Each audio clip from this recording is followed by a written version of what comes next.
broadcast, a John production on Family Radio 91.7 FM Baton Rouge, on the net at johnproductions.com, and on YouTube. Please subscribe at DS Jacket Vision with Yellow Jackets color commentator Mitch Covey and producer John Fine. Here now is your Yellow Jackets play-by-play announcer, Josh Ward. Thank you and good evening and very happy Mardi Gras to you all as we come to you from Walker High School for the Denham Springs Yellow Jackets and the Westgate Tigers here, round 2 regional action of the 2025 Division I non-select boys playoffs bracket. I'm Josh Ward. Great to have you along with us here on Family Radio 91.9 FM, on the web at johnfineproductions.com, and streaming live on YouTube at DS Jacket Vision. Please make sure you hit that subscribe button, give it a like, get interactive with us here as we do bring you tonight's action. But first, it is my pleasure to welcome you into the Sporting Center Yellow Jackets warm-up, brought to you by Sporting Center. Proudly serving Livingston Parish since 1977. At Sporting Center, they have everything you need from athletic equipment to school uniforms. Go see Stacy Phipps, James Adam McCants, and their terrific staff. That is at Sporting Center. That is 205 South Range Avenue in Denham Springs. All right, folks, last time we were with you, it was from Shreveport, Louisiana, as we brought you the Lady Jackets and the Lady Panthers of Parkway from Parkway High School. Of course, that was a 36-22 defeat for the Lady Jackets. That would end their season in the quarterfinals, but a great run by head coach Rudy Smith and his staff and those players for the Lady Jackets, finishing their season there from Parkway High School. Younger team that Coach Smith had this year, so looking forward to the future of Lady Jackets basketball as they continue to try to hold their place here in the standings that they usually have here between Walker and Denham Springs and East Ascension in that tough District 5-5A contest. All right, here tonight we have the Yellow Jackets, the number 3 seed, and it is number 14 seed Westgate Tigers, again coming to you from Walker High School as the Grady Hornsby Gym still under repair there at Denham Springs High School. So our neighbors next door, the Walker Wildcats, opened up their doors for us here and gave us their gym here for the evening.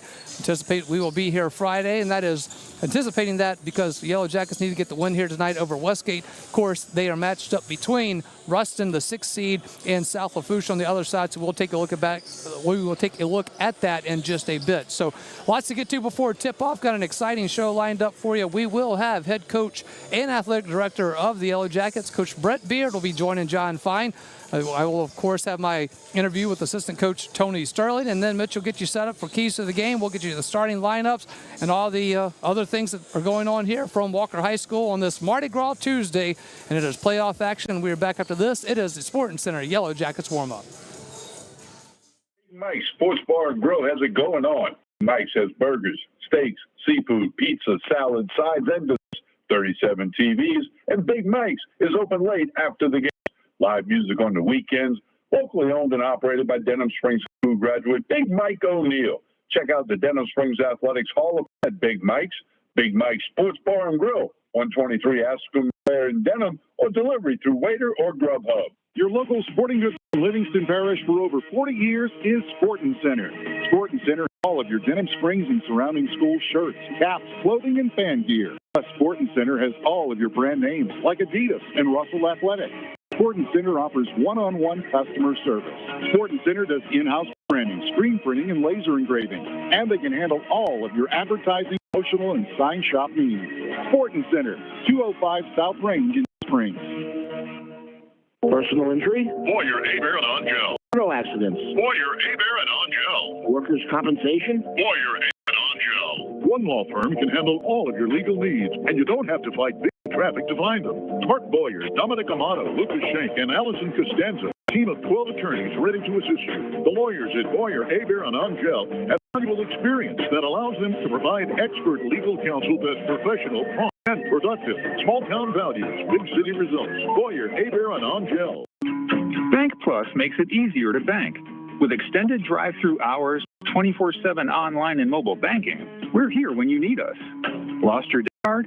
Get a new one instantly at any Bank Plus location. No waiting for the mail. And interactive teller machines offer drive-up personal service 7 a.m. to 7 p.m. Monday through Friday and 9 a.m. to 1 p.m. Saturdays.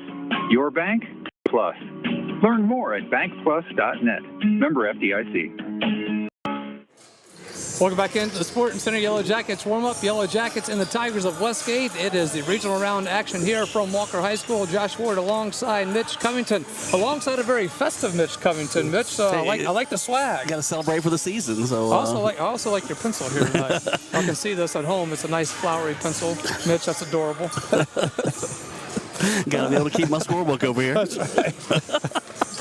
If you can't tell, we're having a good time here already, just getting underway with the Sporting Center Yellow Jackets warm-up. Josh just having a good time because he's comfortable for the first time in a month. He's got a comfortable, cushy seat, so he's going to be much more pleasant tonight, not as in a bad mood. We're not as crunched tonight. We've got a little more area to spread out. We've got the normal crew back with Jake Williamson, Mitch Covington, Darren Ferrente, John Fine, Lamine Figueroa back at the studio. But Mitch, here tonight, Westgate comes in after defeating Santa Maria last week. And you know what I didn't realize about Westgate, and it's one of those that I had to look at again to see that they are one of those teams that play in 4A and that play up in this Division I non-select bracket. And that's what they do with select, non-select. Last year, I believe, was the first year that they had 4A teams that had to fill into the 5A bracket. It may have been more than 1 year, 1 or 2 years ago, but you take so many of the 5A teams that are now considered select, whether it's a private school or a charter school, which accepts students from outside their zone. So if that's the case, they go into the select side. Well, there's not enough to fill out a bracket on non-select, so they've cut it down from, the 7 brackets, Class C, Class B, Division, 1, 2, 3, 4, 5, and it's condensed down a little bit. So some of the higher populated 4A teams have to play up. We got that in football with West Washita. They were a 4A team. They were playing up in the Division I bracket. Same thing with Westgate right here. And just like with West Washita, they got a first-round win. Westgate got a first-round win as well. They beat Santa Maria, beat them pretty handily. Yes. Double-digit score, had a comfortable win there. So 61-48. Yep. So there you go. So this is going to be a test for the Jackets tonight, and they've already got one playoff win under their belt, so they've got a little bit of the playoff nervousness out of the way. Now the difference is they got to play that one at home. Now Westgate's traveling for the first time on the road, so hopefully that's our advantage. Yeah, hopefully so. And talk about playing in this gym. It is a gym that Denham Springs is familiar to. As a team being in your district, you do play here. I think you've had the parish tournaments here before. If you play them, depending on how your district schedule works out, but oftentimes if it's not a district game, Denham will come here. Walker goes there. They usually play each other throughout the season. But at either place throughout the season. But nonetheless, this is a gym that Denham Springs is familiar with, and a little more comfort for it than the Jacket gym here. So maybe that's obviously what the reason was for the move there. But it's not like you're walking into an unfamiliar place like Westgate is coming into Walker. Exactly, and as you mentioned, it's more about the seating, the crowd that you can bring in. You can't can't have as big of a crowd when you're the Jacket gym. It doesn't seat as many people. Walker's got 2 levels to their seating on both sides of the gym, so plenty of room for fans to attend. It's not a far trip at all, just right down the road to Walker. And as you said, it's a gym that the Jackets are familiar with. We play here every year, sometimes twice a year. We played parish tournaments here, so several games. So it's a familiar setting for the Jackets. It's a road game for Westgate. It wouldn't matter if it had been at the Hornsby gym here or at Walker. It's a road game for them. But familiar spot for the Denham Springs Yellow Jackets. The sights and shooting and all that, it shouldn't affect us too much because we play here a good bit. Shouldn't at all. And let's take a quick look at the bracket if you're watching that on YouTube at DS Jacket Vision there, because the game we're watching here is South Lafourche, the 11 seed, and the 6 seed Ruston playing. Mr. Robert Graves has already said that he's going to be watching that Ruston game for us, and we're going to get some scores updated for you on that. So that's kind of how your bracket looks right now with that first round bye for Denham Springs, and waiting to see what happens with South Lafourche and Ruston.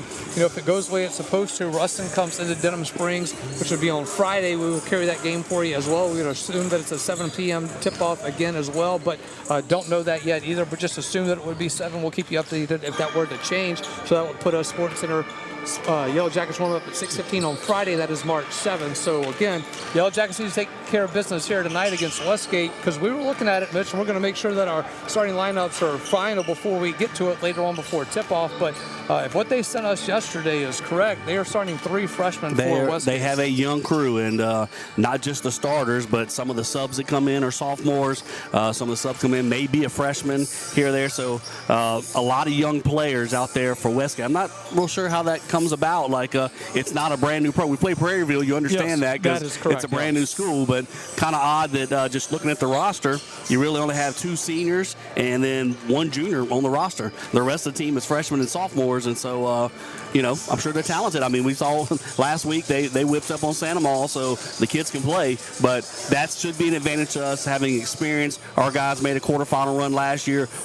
Almost all of that team from last year is back this year, and so the guys, and what I mean by the guys that are playing for us tonight, played a lot last year in the playoffs as well. So that experience should be to the Jackets' advantage.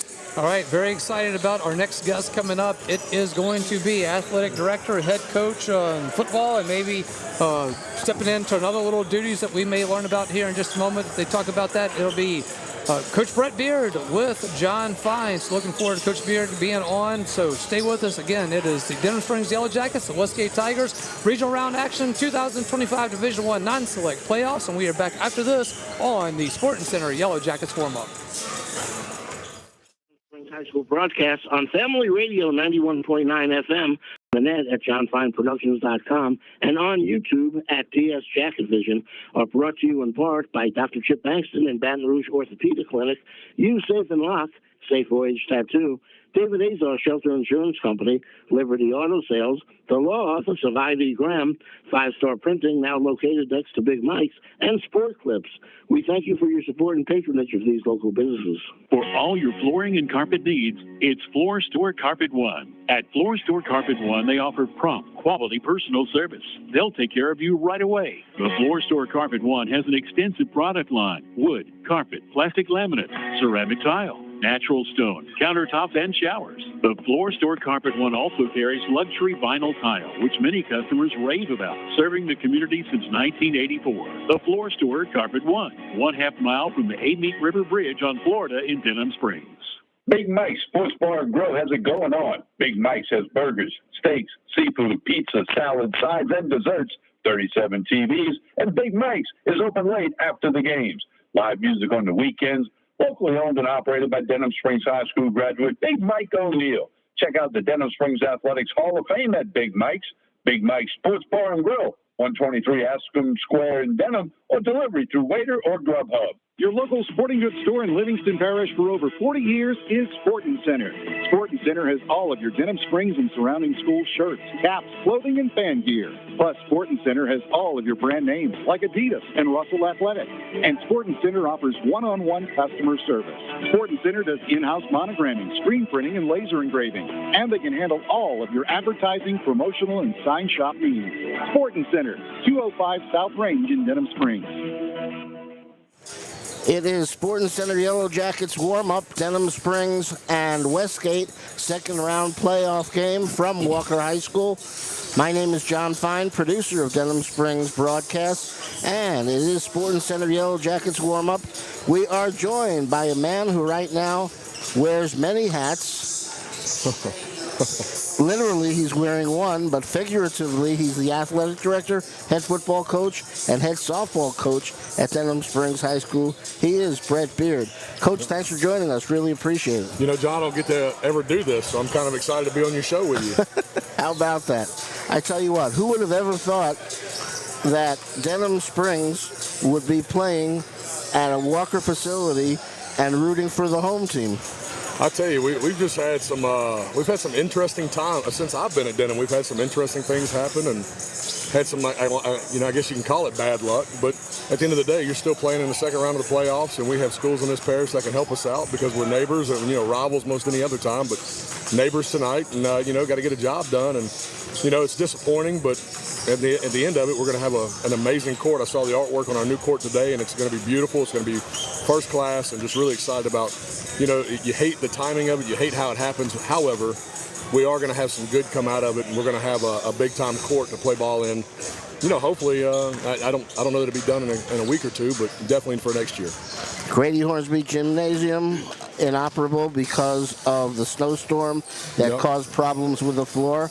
And then you move to a more intimate setting at the Yellow Jacket Gymnasium and talk about how we're here at Walker High School as opposed to Yellow Jacket Gymnasium. Well, to host 5A playoff games in basketball, you got to have a gym that has the capacity of at least 1,000. unless you get approval from both principals. Now, our girls were very fortunate. They were able to host their first 2 games in the Jacket Gym, and we didn't have a sellout crowd. And both teams that traveled there were able to get everything out of it that they wanted. And with boys, it's a little bit different. Just crowd's different. There's just a lot more people that do come. Whether you like it or not, that's just how it is. And teams aren't always going to agree to that because again, it's a financial decision, and they'd be taking a loss if they're in a gym that only seats 750. Okay, so was this Denham Springs and Westgate's decision? Do they both prefer to have it at Walker High School? Yeah, it was the easiest for us. Okay. It's the closest. We didn't have our 2 options really were going to be Live Oak and Walker. That was what we were going to look at. The freshman gym is right under 1,000, and we that's just not that's foreign to us as well. Like we might as well come out in a big gym where we're comfortable playing, where we've played before, in the parish, right next door, and just get the job done. This is the first time we've had you on a broadcast since the conclusion of your season, and it was a heck of an exciting football game. But the right team didn't win. But what an effort by the Jackets in falling to West Ouachita in overtime in the playoffs. Yeah, almost an instant classic. You go down 14 with a few minutes left, and most people were probably heading out the gate and didn't think we'd have a shot in making the comeback, and we did. 2 2-minute drills operated beautifully with a big 3 and out in between, and you had the 3 timeouts to stop the clock. And for us to go 99 yards in less than 2 minutes with no timeouts to score. And really, at that point, we were going to go for 2 at that point, and couldn't get the left hash, so we had to kick the PAT. And we got it in overtime, and just we didn't run it right, and it backfired on us. But then you look at it. Earlier, we had to use our number 1 2-point play that worked because we got stuffed on a 1-foot play going for 2 earlier in the game. So they played out how it was meant to play out, and what a fun trip, and we had an awesome trip going up. You hate the outcome, but what an instant classic that we almost created on the road again. And your kids played very, very well, so something you can build on. Yeah, and those kids, they give us everything. They play hard for us. That's one thing you can always, there's been some ugly nights, there's been some great nights, but at the end, the one constant is our kids do play extremely hard for me and for Denham Springs and these coaches, and that's all you can ask for. And because of it, they never quit, and they give us everything. And we see this with Coach Cabb's boys basketball team. We see it with Coach Smith and the girls basketball team.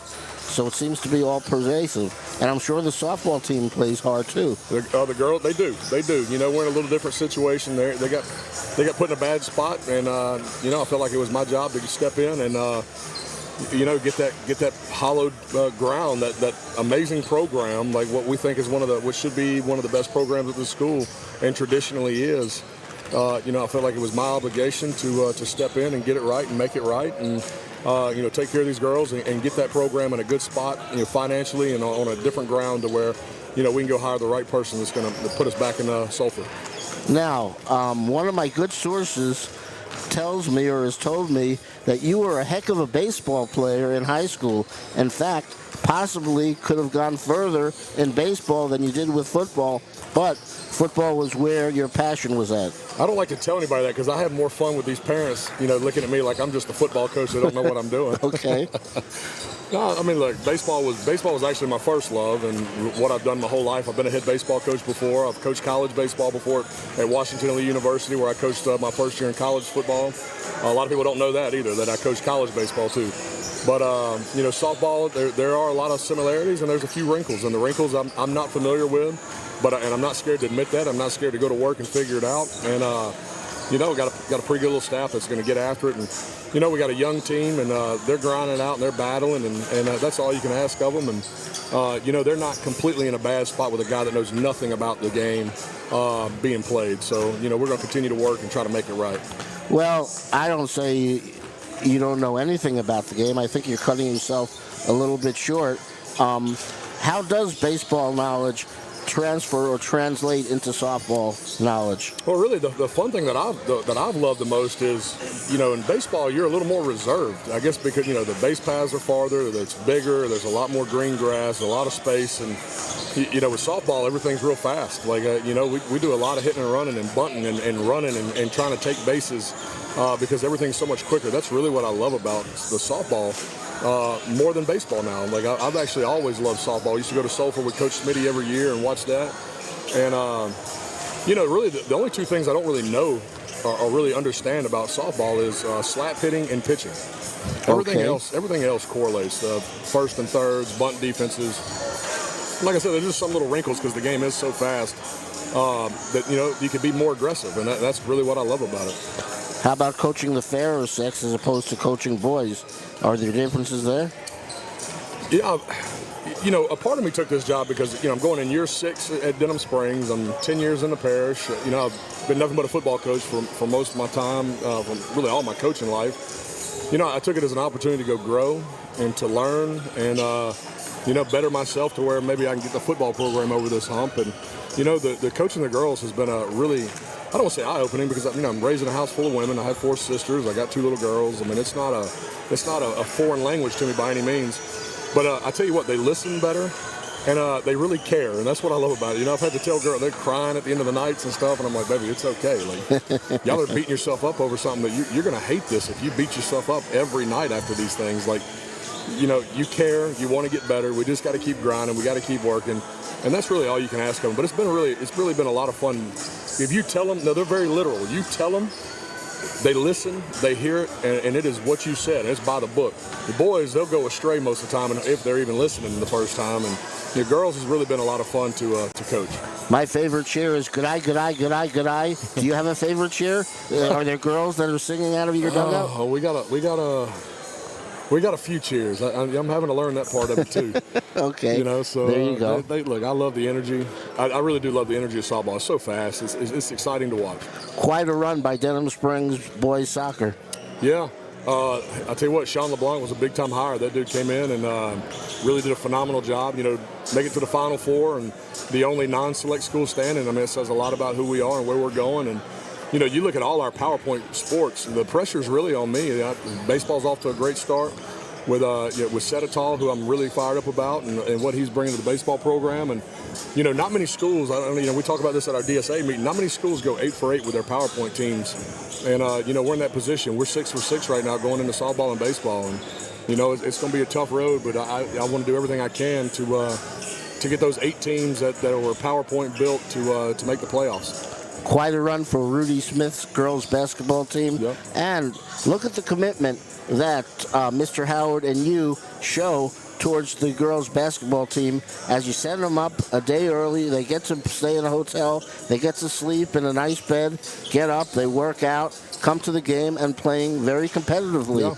And to me, a big part of that is you getting up there a day beforehand. Yeah, we're in a position where we got to give our kids the best chance to be successful. And that's one thing Mr. Howard's really gotten so good at and really understanding is, if we have the means to do it, which we all do now at these programs, financially we are in great spots. All these sports are. Even with football, we help some of the smaller sports with floating their bills and everything else just to make sure they can do everything. We're in a good spot to where we're able to do it first class in the right way. And give our chances to our kids to compete at a very high level for Denham. And, everybody's bought in, and Mr. Howard gets it. And, he's great to have at the top and controlling that and pulling those strings. You're rooting for all the Denham Springs boys here tonight, but tell us how you may have just a slight little more rooting interest in the Goldman twins. Well, they're 2 dudes that we spend a lot of time together. I pull for all these kids. I do. And I know all these kids. As an AD, you get to know all these kids and their names and their face. And, I do their paperwork, so I know all of them. But, of course, when you spend the hours that I spend with the Goldmans and Kerner and, guys that are in the football program, I definitely have a different love and respect for those guys and what they're doing. And, miss them when they're not around, but love watching them play basketball and what they're doing for that program. The last time we corresponded, you told me that you have Mason Edwards going to McNeese, and you have Peyton Puffer, who's going to Millsaps. Yep, and we're going to have, I blanked on the name. Okay. You got another kid? I think we got a couple more. My gosh. Gaspard. Okay. John Gaspard, or James Gaspard, the older brother. We had 2 kids that grew up in Denham who were homeschool kids that came to us this year. the middle Okay. linebacker, and the receiver, James and John Gaspard. James is the linebacker who's just recently committed to play at LCU. And going to have an opportunity to be a college football player as well, which we're really excited about because, he's one of us. He's our guy. And, because he played, just because he's homeschooled, he's become he's a Denham kid that's become a Denham football player. And, we're really excited about watching him go on and play at LCU. Okay, and at the Denham Springs Athletic Association meeting, you allayed a lot of people's concerns that when you become a softball coach, if you have a lot of success there, you may quit at football, but that's not going to happen, right? The good news is, I guess if those people are worried about it, we're struggling right now. So, we got a really young softball team, but I tell you what, the future is really bright for Denham softball. We got 7 freshmen that are studs that are a lot of fun to watch play. We got a good junior group. We got 1 senior who I love, who's competing, who grinds it out every day. But you only have 1 senior, so you got everybody back, and all our youth is going to be experienced. But you're going to be one and done, right? I'm one and done. Okay. Coach Beard, thanks for joining us. Absolutely. Thank you for all the help you provide us, and a great job with the Denham Springs program. Well, I appreciate that. Thank y'all for all you do. You do a phenomenal job, Thank you. I can't thank you enough. And, by the way, my source was a guy by the name of Dan Beard who told me, your dad told me what a great baseball player he was. Yeah, Dad likes to brag on it. Dad's an old Army boy, so when I played football because I knew Dad didn't know anything about it because he'd hammer me for baseball my whole life. He is Brett Beard. I'm John Fine. It is Denham Springs in action tonight, going up against Westgate. It will be Josh Ward coming back, or actually, yes, it's going to be Josh Ward coming back, and he's going to be speaking with Tony Sterling when Sporting Center Yellow Jackets warm-up continues after this pause on Denham Springs basketball. For service and surprisingly great insurance rates at State Farm. Because State Farm agent Brandy Robertson is your one-stop shop in Denham Springs for the service you deserve at the price you want. So stop looking around. State Farm agent Brandy Robertson is ready to help. Visit betterwithbrandy.net for your surprisingly great rates today. Brandy Robertson, State Farm Insurance. Like a good neighbor, State Farm is there. Individual dealers will vary by customer. All applicants subject to State Farm underwriting requirements. Demco believes that championing youth programs helps pave the way for a brighter future. From building the next generation of leaders with the Youth Cooperative Ambassador Program to giving students the chance to visit Washington, D.C. as part of the Rural Electric Youth Tour, our dedication is clear. At Demco, we power youth. Learn how you can participate at demco.org. That's demco.org. With Bank Plus, your account is always just a tap away. Bank anywhere, anytime with free Bank Plus mobile banking. Pay bills, transfer funds, and check your account day or night with the Bank Plus mobile app. Deposit checks with the snap of a photo. Keep tabs on your account with transaction alerts. Lost your debit card? Disable it instantly from your smartphone. Then, turn it back on when you find it. Your bank, your plus. Learn more at bankplus.net. Member FDIC. Denham Springs High School broadcasts on Family Radio 91.9 FM, on the net at johnfineproductions.com, and on YouTube at DS Jacket Vision, are brought to you in part by Duke's Seafood and Steakhouse, Brandon Dorishu with Smart Move Real Estate, Livingston Parish Clerk of Court Jason Harris, Hunt's Tire Pros and Car Care, Coconut Willie's Daiquiris, Mashan and Associates, General Contractors, and Triton Outpatient Clinic. We thank you for your support and patronage of these local businesses. As we welcome back into the Sporting Center Yellow Jackets warm-up, the Denham Springs Yellow Jackets, the Westgate Tigers, round 2 of the 2025 playoffs here. Josh Ward alongside assistant coach Tony Sterling. So we get ready for tip-off here. Coach, with the bye week, you and the staff and the players a little time off, but not too much time off as far as the work is concerned. Y'all were able to go see the previous game with Santa Maria and Westgate. So from what you got to see in your scouting, what did you see from Westgate? They're a scrappy team, I'm glad we're not playing them at their place, even though we're not playing at our place, but, it's a good thing we're not playing them over there. They got some pretty good young talent. They got, a bunch of freshmen and stuff. I personally know one of them, number 2, Caden Lansing. He played with me with the travel ball stuff on the Nike circuit and stuff like that. But, you don't want to overlook any opponent or whatever. They're going to play hard, and we're going to play hard. Well, I guess that's my question. Like when you do have you're the 3 seed and you had that bye and you have the 14 seed coming in who had just beat Santa Maria that you played to wrap up your district play there. So, and we're dealing with high school kids with the time off. They're not in school right now. Mardi Gras going on and all that. You know, you worry about can that be a distraction? How do you feel the team has handled that preparation getting ready for this one? I think, I think our kids know us and we know our kids. So, like, as far as us having practice or whatever, all of them been on time, been at practice or whatever. We only have probably one kid that, probably sick, Chris Pucho or whatever. But everybody's been at practice every day, good spirits. This being our first game and, this Westgate second game, we might have a little, might be a little, not sloppy, but I say a little rusty. But I think once we get in the flow of things and knowing what we're doing or whatever, it's always hard. Yeah, it's always hard with that bye to figure out how because you want to keep the momentum you had from that Santa Maria game and just roll right into the playoffs. But it's good if you do have injuries. That's when the coach loves the bye. When everyone's healthy, they hate it because then it's just too easy to get distracted. Personally, I think we should play, the first round as well. But it's, our guys, they're well rested up. They got the legs back. Got the second wind physically, second wind mentally of, clearing their head, kind of getting away a little bit during that week when we had that bye or whatever. So being, laid back. So got to get them back in, that routine as far as like, putting the pedal on the floor. Anything new that y'all worked on with the time off, with that bye that you may try to throw out Westgate that maybe they haven't seen before? And do you expect anything out of them that you may not have seen before after y'all got to scout them? I know that you go into practice and you try to simulate what they're going to do. So was that anything new that y'all had to work on there? No, the main thing with this team is just try to keep them mentally engaged. Like y'all have an opportunity to, get to Lake Charles or whatever, how can we win games differently? We won games at the beginning differently, won games, like in the middle part of the season, now at the end. How can we win these games where they count? Or you win or you lose or you go home. So how can we win these type of games, which we're capable, very capable. I think we got a good chance of going, playing next week. How's the matchup? From what you've seen when you did get to go scout to this one, how do you feel y'all match up with Westgate? Similar teams, they're a little bit bigger. They have a couple guys that are bigger than ours, but I think we kind of unique because we got 5 guys out there that can dribble the ball, but they playing a role or whatever.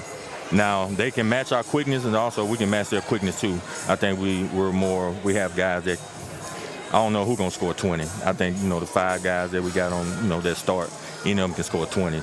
So you can shut one down, you'll have another one or 2 probably, be in the leading scorer category. But I think we can score better than them or whatever. It's just about the the mental part of it, mindset. Like don't take your opponent lightly and stuff like that. That's the biggest thing with these guys because they can be a little not cocky, but they can be overconfident. Some confident, yes, overconfidence. Yeah, and you want confidence, not too confident. Yeah. Coach, certainly we always appreciate the time. I know y'all got some work to do to get ready for this one. So hopefully I will be talking to you on Friday because that means we took care of business against Westgate. Yes, sir. All right, this is Coach Tony Sterling. We'll take a timeout. When we come back, we will continue on with the Sporting Center Yellow Jackets warm-up. 1998, the Livingston Parish News, an award-winning media outlet, has served as the news source for our community. The Livingston Parish News is available in print and online at www.livingstonparishnews.com. For complete and comprehensive coverage of what is making news in Livingston Parish, as well as Livingston Parish sports, we have you covered. Opinions, politics, lifestyle, and the arts. No matter how big or small the story, the Livingston Parish News is your source for community news in our parish. Serving Livingston Parish for more than 120 years, it's the Livingston Parish News. Personal injury? Boyer, Abear, and Angel. Auto accidents? Boyer, Abear, and Angel. Workers' compensation? Boyer, Abear, and Angel. One law firm can handle all of your legal needs, and you don't have to fight big city traffic to find them.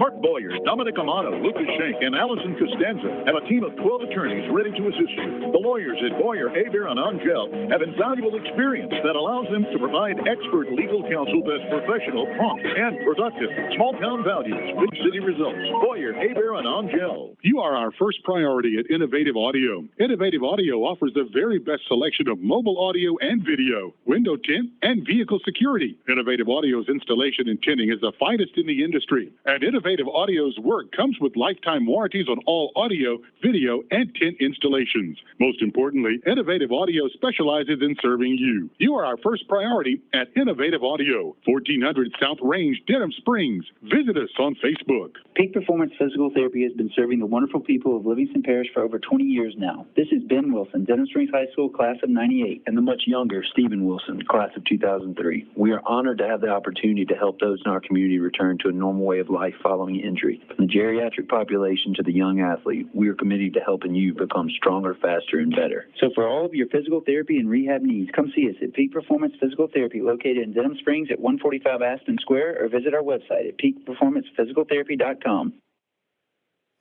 We'll get back in. Sporting Center Yellow Jackets warm-up coming to you only Family Radio 91.9 FM on the web at johnfineproductions.com and streaming live on YouTube at DS Jacket Vision. Remember, if you are watching at YouTube at DS Jacket Vision, please hit that like and subscribe button, and it'll keep you up to date on everything we are doing here at DS Jacket Vision. Josh Ward now joined again by my broadcast partner, Mitch Covington. So, Mitch, again, I'm just calling you, hey, I'm going to call you Festive Mitch tonight. All right, there we go. That works. Josh alongside Festive Mitch. I'm festive because I've got 3 days off from school, so can't be anything upset about that. Y'all get tomorrow off as well. Still off tomorrow, that's right. All right, Mitch, Mr. Robert Graves, as we know, did give us an update, 35-17, Ruston over South Lafourche. That has 2 minutes in the half there, so we will be keeping an eye on that one. I had the halftime score. They were up 23 at half. Oh, okay, so they're already up then. Yeah, I want to say like maybe 43-21, 22 points at half. I'm going on I had a better update. There you go. Hey, Mr. Robert, he didn't mean that. We're just kidding. All right, it was from Mr. Robert. Oh, okay. Well, he didn't text me, son of a gun. Must have been on the group text. Anyway, we will be keeping an eye on that one. Obviously, as we look at the bracket here, that one is what is most important game that we are watching right now, because as you see there, South Lafourche is the 11th seed and Ruston is the 6th seed. We'll pair up with the Yellow Jackets in the quarterfinals. So we hope that would be next week. Excuse me, I keep saying next week. These Tuesday, Friday games are throwing me off. Yep. I'm not used to those, but it would be Friday. We assume 7 o'clock again. It would, if it holds up the way it has in the first half, it'll be Ruston coming to Denham Springs, but it'll be played here at Walker. So we'll be looking forward to that. But again, as always, got to take care of business here. You jumping ahead of this game already? Well, I am. I can do that. Okay. We hope the players don't. That's right. The players, Coach Stern, and all those guys, that's where their focus is. We can look all around. We can watch all the scores come in, right? So it's not going to affect our broadcast. It enhances the broadcast. Yeah. It would affect the players if they were worried about it, though. Correct, yes. So, I mean, we do know that as Westgate comes in 13-9 overall, they were 4-3 in district out of District 4, 4A, as we mentioned earlier, that they are a 4A team playing up in the Division I non-select against 5A teams. So they're a 4A team. They're in a tough district there with St. Thomas More and the likes of that. Just looking at their schedule, and I mean, we saw what we did against Santa Maria. You saw what they did against Santa Maria now score-wise. Coach Sterling said they kind of got after them pretty well. So curious to see how this matchup is here with the time off for Denham Springs, how they come in ready for this one. Yeah, and I haven't had a chance to find out exactly what type of style they run. Are they going to try and get up and down the court, or they want to slow it down and get in a half-court game? Because we know the Jackets. We want to play pressure defense. We want to get steals, and we want fast breaks. We're going to play quick. We're going to get the ball down the floor. They make a bucket. We're coming down the floor quickly. Not so much just catch and shoot, but we want to get down the floor quickly, and if that opportunity is there, we get in the lane and try to make something happen.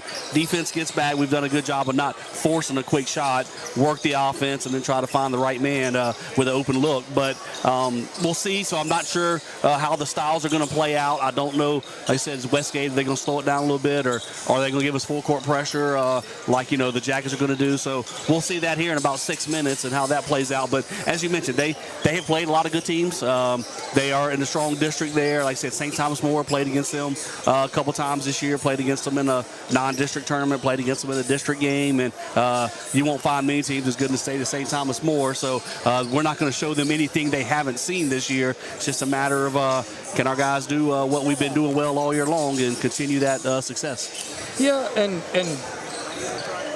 you always wonder as a coach, or worry as a coach, with that bye, what's it going to do to your team? And, talking with other coaches and talking with Coach Tony Sterling there, like what you are, what you're going to have when you are getting ready for something like this. And do you want to keep that momentum going that you had against Santa Maria and going to the first round of the playoffs and just keep that roll going? Because sometimes that little bit of pause cannot be a good thing for you. It's been since a week ago Friday, so we're looking at about 12 days right now, so not maybe 11 days since we played. And if your team's really hot, they're shooting well, everything's falling, you want to keep that rhythm and you want to keep going. And I'm not sure that's where we left the season off. We were playing some great basketball, but it wasn't that just every shot we were shooting was falling. And maybe that little rest kind of helps us get our legs underneath it, because we do play an up-and-down style of basketball. So conditioning can come into play if you're playing a lot of games in a short period of time. So we've had a good rest, a good break. I think that's probably is helpful.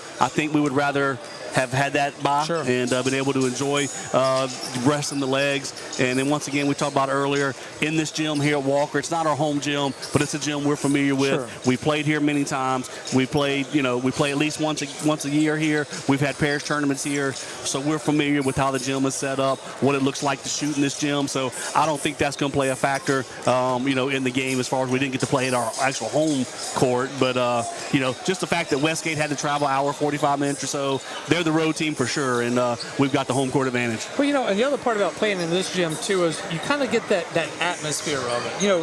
At the Jacket Gym, it's an older gym. It's just you don't have the lights and the music and the sound system and all that here. So what you're able to do here is get more of that playoff atmosphere, which for these seniors I think is really important. They've earned this. They've earned that first round bye, being the 3 seed. They finished one of the best regular seasons in Denham Springs basketball history at 27-3.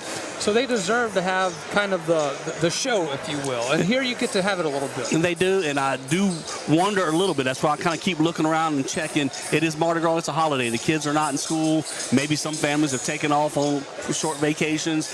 Maybe some are out, doing things.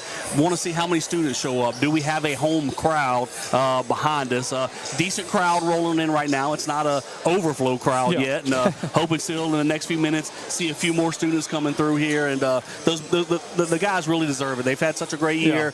They've worked so hard to get this home court advantage in the playoff. We want to have the big crowd for them, and so it'd be great to see everyone get out here if they can. Of course, that storm that came through this afternoon didn't help out anything at all. Tornadoes around in the area and heavy rain, and so that might have boosted our YouTube views. Some people staying home if that was the case.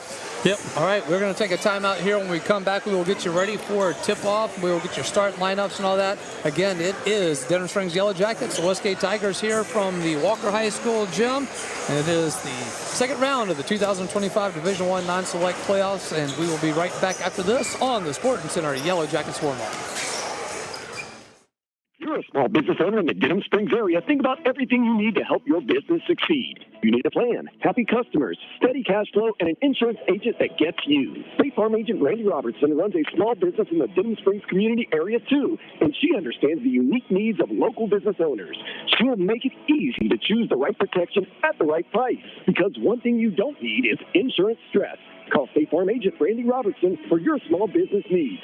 Like a good neighbor, State Farm is there. Fire and water, cleanup and restoration. Serve Pro of Livingston. The #1 choice in cleanup and restoration is Serve Pro of Livingston. Whether it's water damage, fire damage, mold, storm, or construction issues, let the highly trained professionals at Serve Pro of Livingston clean and restore your property and make it like it never happened. Serve Pro of Livingston is prepared for just about anything and is open 24/7, so Serve Pro is faster to any disaster. Serve Pro of Livingston, Florida Boulevard, Denham Springs. Soon to be at the old Albertsons. Fire and water, cleanup and Restoration. Surf Pro of Denham Livingston. Springs High School broadcast on Family Radio 91.9 FM, on the net at johnfineproductions.com, and on YouTube at DS Jacket Vision, are brought to you in part by Cypress Pharmacy, the Bee's Knees Children's Boutique, Sport Clips, Forest Grove Plantation, Motad One Individual Sewage Treatment System, Denham Springs KOA on Vincent Road, and L. King Company. We thank you for your support and patronage of these local businesses. For all your flooring and carpet needs, it's Floor Store Carpet One. At Floor Store Carpet One, they offer prompt, quality personal service. They'll take care of you right away. The Floor Store Carpet One has an extensive product line: wood, carpet, plastic laminate, ceramic tile, natural stone, countertops, and showers. The Floor Store Carpet One also carries luxury vinyl tile, which many customers rave about, serving the community since 1984. The Floor Store Carpet One, 1/2 mile from the 8 River Bridge on Florida in Denham Springs. As we welcome back in, Sporting Center Yellow Jackets warm-up, getting ready for tip-off here. It should be coming up at 7 o'clock, which is in just about the 18 seconds there. They're counting down off the clock. I think they may do some team intros. I'm going to cut you off and make your job hard for you tonight. I just saw Westgate take off their shooting shirts, black uniforms with dark purple numbers. Good luck finding those numbers on the play-by-play. It's going to be so fun. It's going to be so fun. And the Yellow Jackets, thank you, Coach Cap, for wearing the white jerseys with the yellow numbers. The gold it that just stands out so much. It does, easy to see.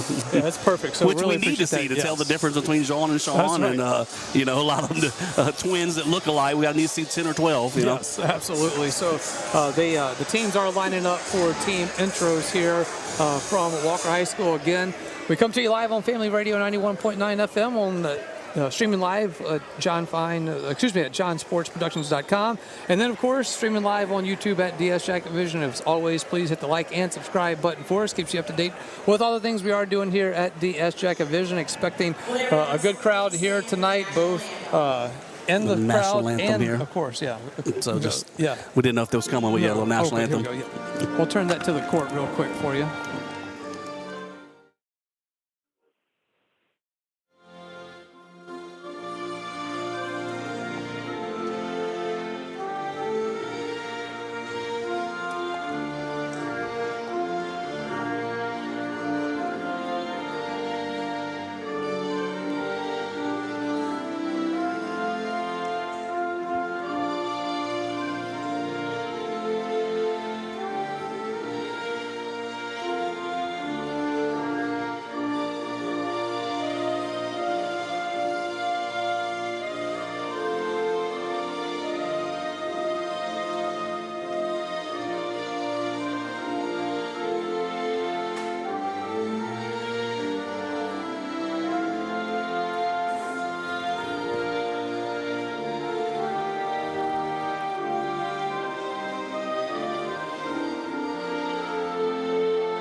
That was your national anthem right there, and glad we got to bring that to you. I'm a proud American. Mentioned a week and a half ago at your list of the order of how we're going to do the pregame show at the bottom. Always be flexible. Improvising is always on the table. And the pregame with both the boys and the girls has been different pretty much about every time. Sometimes national anthem, starting lineup, sometimes neither. Always keep us on our toes. So we're ready to bounce around. Yep, let's go ahead and get your starting lineups for you. So as we look at the Westgate Tigers, they come in again at 13-9 overall, and they were 4-3 out of District 4A. They will start senior number 0, Amari Simon, a freshman number 2, Caden Lancelin, a freshman number 11, Antonio Miller, freshman number 14, Jacqueline Robertson, and a senior number 15, Peyton Knapp. That is your starting lineup for the Westgate Tigers. Now as we look at Denham Springs, your starters will be 6'1", junior guard, number 2, Jeremy Williams, 6'2", junior guard, number 3, Jermaine O'Connor. At 5'11", he is a senior guard, number 4, J.K. O'Connor, 6 foot, junior guard, number 10, Sean Goldman. And lastly, rounding out the top 5 for Denham Springs is a 6 foot, junior guard, number 12, John Goldman. That is your starting lineup. Head coach Kevin Cavallero in his 10th year with the Yellow Jackets. They are 27-3 overall, and he is assisted by Daniel Wingate and Coach Tony Sterling. All right, Mitch, keys to the game here for the Yellow Jackets. Well, I did get an update from Mr. Robert. Let me know that he does believe Westgate likes to push it up and down the floor as well. So it's going to be a fast-paced game. So if they're going to push it like we are, as usual with the Jackets, we want to get those turnovers, though. If we can get the turnovers, turn into some fast break points, we love to run with it and get some easy points early on. That's going to get everybody comfortable, seeing the ball go through the hoop, and then that kind of sets up the outside shots as well. So get that defense going, get the turnovers without getting into foul trouble, and try to stay out of foul trouble is a big point. That'll do it for the Sporting Center Yellow Jackets warm-up. As always, brought to you by Sporting Center, proudly serving Livingston Parish since 1977. At Sporting Center, they have everything you need, from athletic equipment to school uniforms. Go see Stacy Phipps, James Adam McCann, and their terrific staff at Sporting Center. That is 205 South Range Avenue in Denham Springs. That'll be Lancelin and Jermaine to tip this one off as they are lined up in the circles. And as we mentioned earlier, I see 3 freshmen out there on the floor starting for Westgate. And 2 seniors. So 3 freshmen, 2 seniors, nothing in between on the starting lineup. So we got to use that experience to our advantage. Yeah, so the lineup they gave us was correct. Wasn't that nice of them, Mitch? All right, our ball is at the mid-circle. Again, it is Lancelin and Jermaine. Ball is up, it is tipped, and it is going to go right to Westgate. And it will be Quattel bringing it up the court for the Tigers. Drives it in. Pressure coming from the corner is going to be a 3-pointer by Simon. Bounces off the rim, no good. Rebound goes to Williams. Williams now pushing it up the court from the left side. Gets it over in the corner to Jermaine. Jermaine up top to JK. JK now in between the circles, goes to his left, now goes to his right, drives it in the lane, and it is going to be a travel on JK O'Connor. Turnover, ball goes to the Tigers. It will be Quattel inbounding for Westgate underneath the basket. Gets it in to Lancelin. It'll be Lancelin getting across, going to drive it all the way in, does about a free throw line floater. It is no good. Rebound goes to Williams for the Yellow Jackets, who gets it over to Jermaine. That was one of those freshmen, number 2, Caden Lancelin, but he was very quick getting down the floor. It is going to be Sean driving it in, puts it up, it is off the iron, no good. Rebound goes to Westgate. Pushing it up the court now is Lancelin. He kicks it into the left corner to Simon. Simon back up top to Quattel. Quattel shoots a long 2 from the left side, and it goes in, and Westgate is up 2-0 over the Yellow Jackets. Now a 3-pointer from Jeremy Williams is off the back iron, no good. Rebound goes to Westgate. This is one of those points I mentioned. Just if we can get a layup, a fast break bucket somewhere, just kind of get the lid off of it, everybody can settle down and just play basketball. But sometimes just seeing that first one go down goes a long way. Loose ball underneath the goal was picked up by Sean. Now the Yellow Jackets going quickly the other way. That is going to be Williams. Williams gets it to JK, it rims around and falls in, and it is good. We're tied up at 2 apiece here from Walker High School. Good drive by Williams to get the fine open man, J.K. O'Connor, right in the middle of the lane for a little 5-foot jump shot. Pressure by the Yellow Jackets. They were in a full court press there. Westgate is able to break it, now driving in the lane and taking it all the way to the basket is Cade Lancelin, just a freshman for the Tigers. Now going quickly the other way as Williams is going to the basket. He is going to be fouled. He'll go to the free throw line for 2. And there go the Jackets. A bucket goes in quickly for Westgate, and before you can blink, we've already got the ball on the other end, trying to get a layup. Williams to the line for 2 shots. Trying to see who the foul was on there. Oh, it's on Simon, number 0. So that's his first, team first, and it will send Jeremy Williams to the free throw line for 2. First one is nothing but the bottom of the net. Yellow Jackets 3, Westgate 4.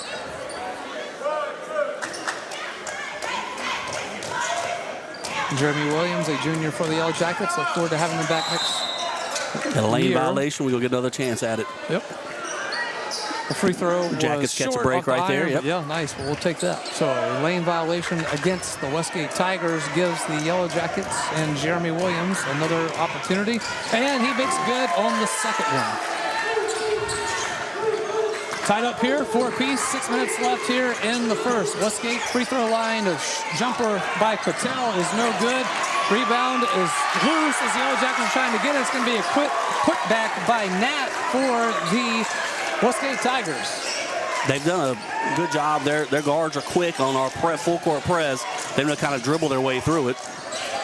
Here is Sean with a three-pointer. It is too strong, and it goes off the rim, off the backboard, and rebound goes to Westgate. Westgate pushing it the other way now. Quickly, they are a quick team. Simon shoots a jumper. It is an air ball. No, just he was trying to pass it. Oh, tried to pass it. Okay, got it. He started to shoot, and he went, and his teammate turned the block out for a shot, but he passed it to his teammate. It kind of went right over his head. Tell you what, Mr. Robert Graves told us Westgate likes to run, and they do. Their guards are quick. Their freshman guards are quick. 6-4. Westgate with the lead. 5:18 left here in the first. It will be Sean going down low to JK. JK kicks it out. It's going to be a nice three-pointer right there by Jeremy Williams. Nice inside-outside look with JK O'Connor. Going to be a turnover by Westgate, stolen by Jean. Jean will get it across half court, gets it over to Williams. Williams to JK. JK from the block is no good, and it is going to be a turnover out of bounds. Will go to Westgate. We've gone a few minutes into the game. Jermaine O'Connor hadn't touched the ball on the offensive end. I expect to see him have a pretty good night tonight. 7-6, Yellow Jackets with the lead. It is Patel running up the court, being pressured, but he is going to get it down into the corner to Simon, who shoots a three. It rims around. It is no good. It is going to be inbounded. Excuse me, rather saved out of bounds, but it goes to the Yellow Jackets now, going the other way now. John's going to pull it up. Three-pointer from downtown is good. 10-6, Yellow Jackets lead. He likes to pull it up, and he can make them. Driving it in now is Lancelin. He puts it up, and it is a nice kiss off the glass. And 10-8, Yellow Jackets with the lead. Yeah, we haven't done a good job of keeping the dribbler, the ball handler, out of the lane. Westgate's gotten deep into our defense a few times.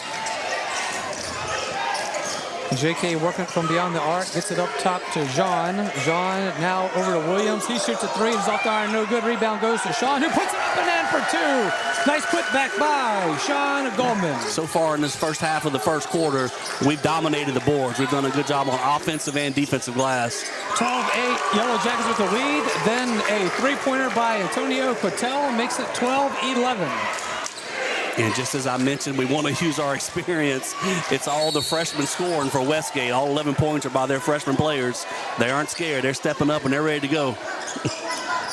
Got a foul on, what do they call number 11, there? I think, called on Cattell. Yep, that's his first.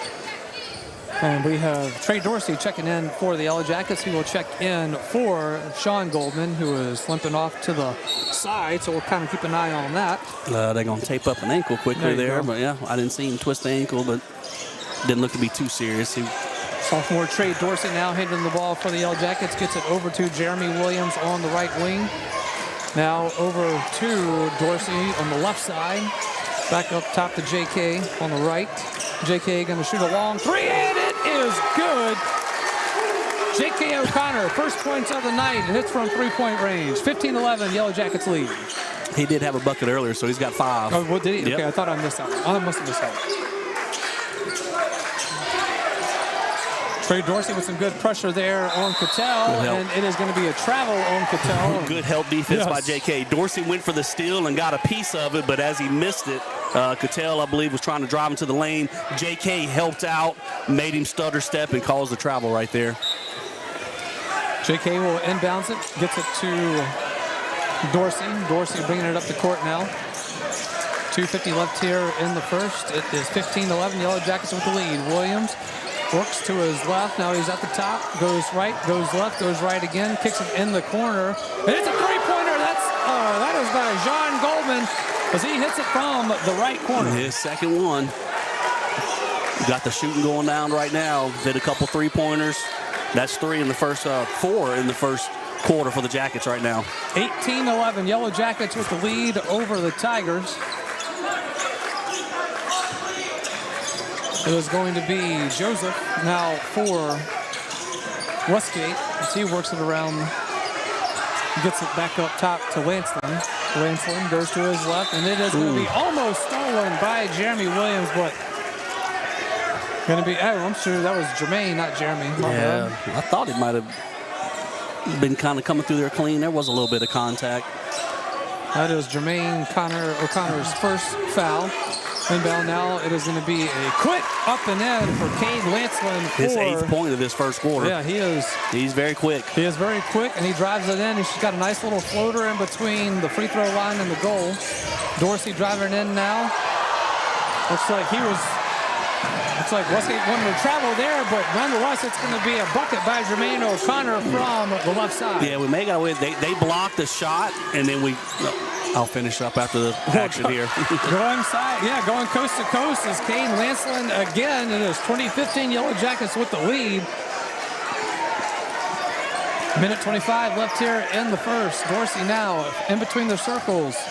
Looks to pull it. Now he's going to take it down. Gets it over to Jeremy on the left side. Jeremy going to roll it up to the top. Gets it over to Dorsey. Dorsey goes down low to Jermaine. Jermaine kicks it out to Jean, and it is going to be off the iron. Short, no good. Rebound slow goes for just a moment. Yeah, early on, Jeremy Williams went up with a shot, and it got blocked, and he came back down with the ball.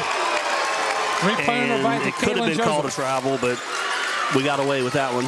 Under a minute left here in the first, 2018. JK going to drive it all the way in. Free throw line jumper, no good. Rebound is going to go to Westgate. They can hit the back of the backboard, and they touched it last, so we're going to get it. As they were battling for the rebound, it hit the backside of the backboard, and when Westgate touched it last, that's going to be Jackets ball. Yep, so it will be Yellow Jackets ball. Trey Dorsey underneath the goal, kicks it out to Jermaine. Jermaine has to put it up from the block, and it is going to be rebounded by Westgate. The shot was no good. Quickly the other way, Cotell shoots a three. That one's going to be air ball, and as it goes out of bounds, the student section here, Walker for the Denham Springs Yellow Jackets making some noise there. That three-pointer a while ago by DeKylan Joseph, the sophomore, is the first points of the game from someone not Antonio Cotell or Caden Lancelin. Lancelin with 12 points right now in the first quarter. Make that 10 first quarter points. 30 seconds left here in the first. Going to be Jeremy from beyond the arc on the right side. Goes down, baseline driver from the block, puts it up, and it is going to be a foul. He'll get to go to the free throw line for two. That is going to be on number 13, Shadon Lee for Westgate. Some of the Westgate fans were upset. Williams was kind of bulling his way to the goal, but the Westgate help defender wasn't set when he got there. I agree that Williams was the more aggressive of the two, but the defender wasn't set, so we get the call there. He's at the free throw line shooting two. First free throw by Williams was good. 21-18, Yellow Jackets with the lead now. Williams' second one is up. It is good as well. 2 for 2 on that visit, and it is 22-18. Yellow Jackets with the lead. 16 seconds left here. Driving it in is going to be Lee, and Lee is going to be called for a charge. And that's Jeremy Williams that was there set. We've talked about him in the past, how he does a great job of taking charges on the defensive end, and he was there to help out just then. 13 seconds left here, 22-18, Yellow Jackets with the lead. Trey Dorsey taking it all the way, will drive it in the paint, and it is going to be a charge now on Trey Dorsey. I think he got affected by a little bit of upset because we got the benefit of both block charge calls, but the defender there stepped into Dorsey on that one. He stepped up and moved into Dorsey. Dorsey was moving around him. All right, going the other way, 3 seconds now. Westgate will have the last shot. Lancelin throws up a long three, and it is off the iron, no good. We played one here. It is 22-18, Yellow Jackets with the lead. Back after this, it's Yellow Jackets basketball. If your saving for retirement approach involves the phrase, "I'll get around to it someday," Edward Jones can help. When it comes to meeting your goals, time can be on your side, and there's no better time than now to get started toward your retirement goals. Edward Jones Financial Advisors Scott Landry and Sims White can help. Stop by their office at 179 Del Orleans. That's Scott Landry and Sims White at Edward Jones, 179 Del Orleans, right across from the post office. Edward Jones, making sense of investing. Member SIPC. Your local sporting goods store in Livingston Parish for over 40 years is Sportin' Center. Sportin' Center has all of your Denham Springs and surrounding school shirts, caps, clothing, and fan gear. Plus, Sportin' Center has all of your brand names like Adidas and Russell Athletic. And Sportin' Center offers one-on-one customer service. Sportin' Center does in-house monogramming, screen printing, and laser engraving. And they can handle all of your advertising, promotional, and sign shop needs. Sportin' Center, 205 South Range in Denham Springs. Welcome back in. It is Yellow Jackets basketball, Family Radio 91.9 FM, on the web at johnfineproductions.com and streaming live on YouTube at DS Jacket Vision. That is at DS Jacket Vision, all one word. If you are watching on YouTube, we please ask you give it a like, give it a subscribe. Let us know how you're enjoying the game so far tonight. May have a few folks from Westgate jumping in to join us as well. We might have a few from Ruston. We got the official final. Ruston has moved on to meet the winner of this game. Here is Jean with a long three. It is no good, as he took that long three there, and it was a good bit short, but quickly going the other way now, is the Westgate Tigers. Driving it in is going to be Quattel. Quattel makes a move to the right, then goes left, and it puts it up. No good. Rebound will go to Westgate, and it's back up top to Miller now. Miller going to take a mid-range jumper. It is off the backboard. No good. Rebound goes to Jermaine. I believe that was Westgate's first offensive rebound of the game. We've done a pretty good job on the defensive glass. Jermaine drives it in the paint. We've got a whistle on the court. What do they call him, Mitch? They call charge again. That was similar to a while ago. That's Jermaine's second. That's their player from underneath the goal stepping out to try and take a charge, and I just don't think he's set there. He's moving to get up underneath us after we jump. All right, so that is Jermaine O'Connor's second foul as we just get the second underway here. We are again playing from Walker High School with Yellow Jackets being the host here of the Westgate Tigers. Number 3 seed, Denham Springs. Number 14 seed, Westgate. Patel works it, will drive it in, makes a move, goes to his right, puts it up. It is off the backboard, no good, and rebound will go to Denham Springs, and we've got a whistle on the court. It's going to be 2 on Lee. Amarique Miller. Oh, Miller. Okay, I thought they said 13. You know what? You know, we did get... I do have 13 up there. Okay, yeah, sorry. I just wrote it in the wrong spot, but yeah, that's Shaden Lee. I'm sorry. Yeah. But that's his second. Denham Springs now. Sean working it from the top. Ball's going to be stolen as he trying to get it over to Williams. That is Joseph, and then Joseph gives it to Lee. And Lee puts it in for 2. It is 22-20, Yellow Jackets with the lead. And Jeremy Williams going the other way now, makes the move underneath the basket, puts it up and in for 2, and he's fouled. 3-point opportunity coming up for Jeremy Williams. Had to be careful there for flying down the court right there. Number 24 for Westgate, Chance Archangel. He's taken 2 charges already, and he was there maybe to try and take a third, but Williams avoided him, and then he reached up and got slapped with a foul. 6:26 left here in this first half. It will be Jeremy Williams, an opportunity at 3-point play here as he was fouled on the bucket.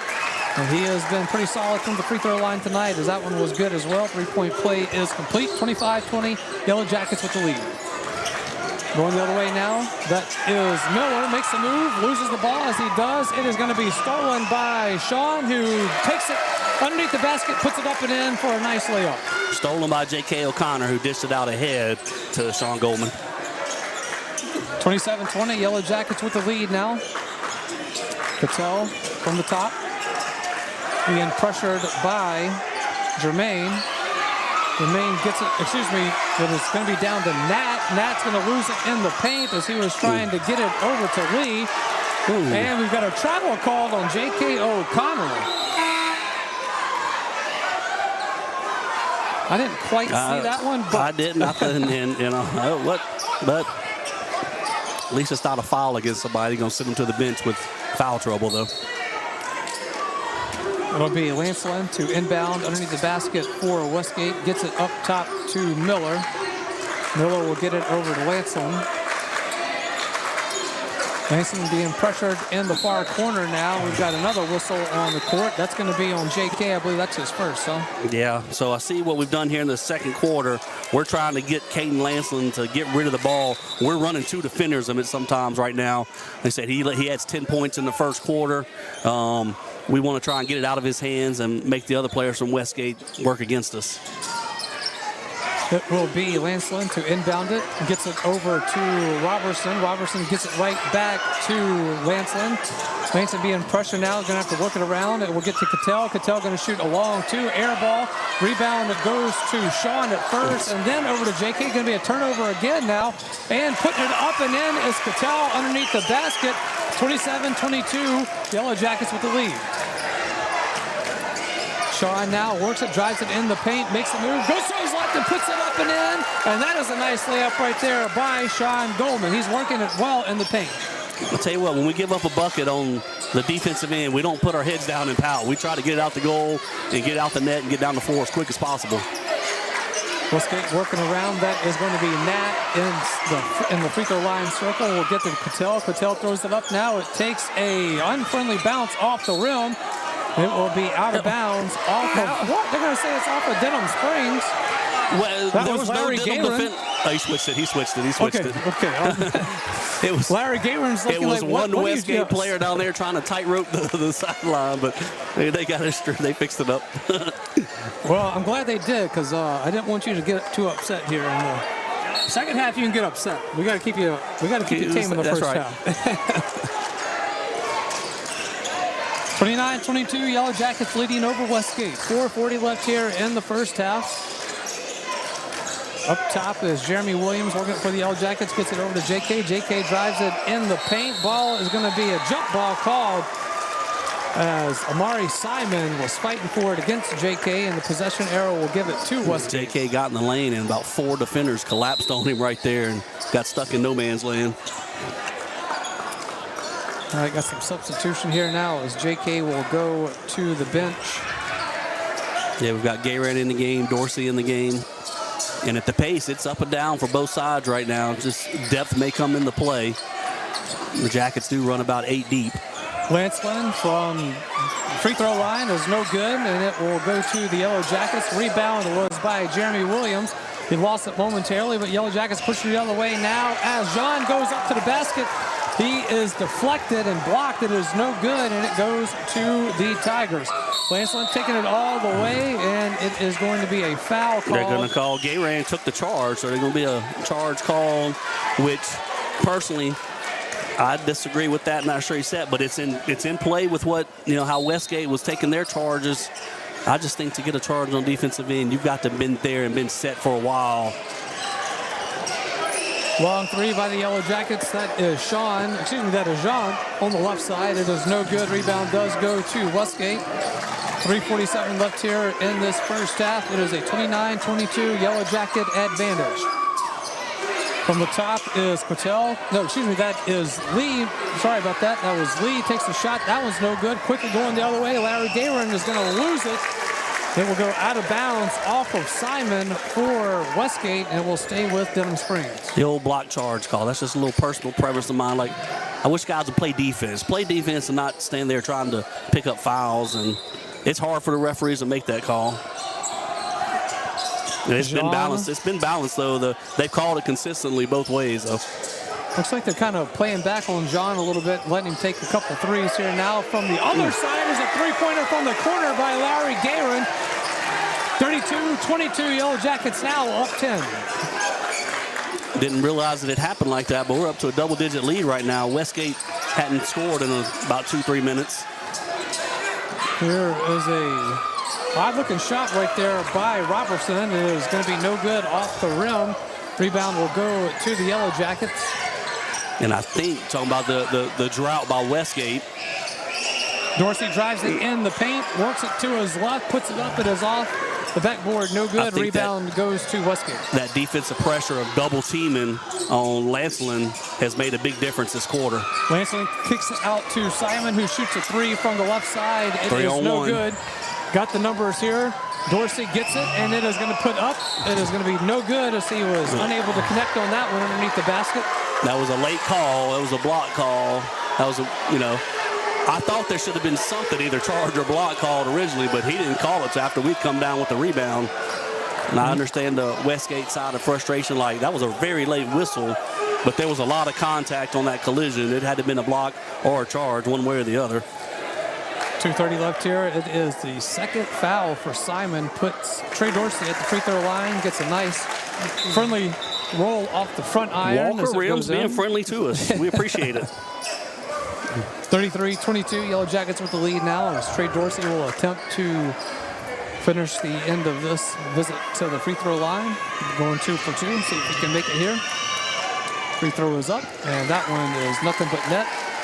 34-22, Yellow Jackets with the lead. But 2:28. just mentioned the decision to double team Caden Lancelin has not only kept him from scoring, but he hasn't been able to drive and get the ball in the lane and dish it either. A missed shot on one side is a basket on the other side by the Yellow Jackets, and we got a timeout called on the court.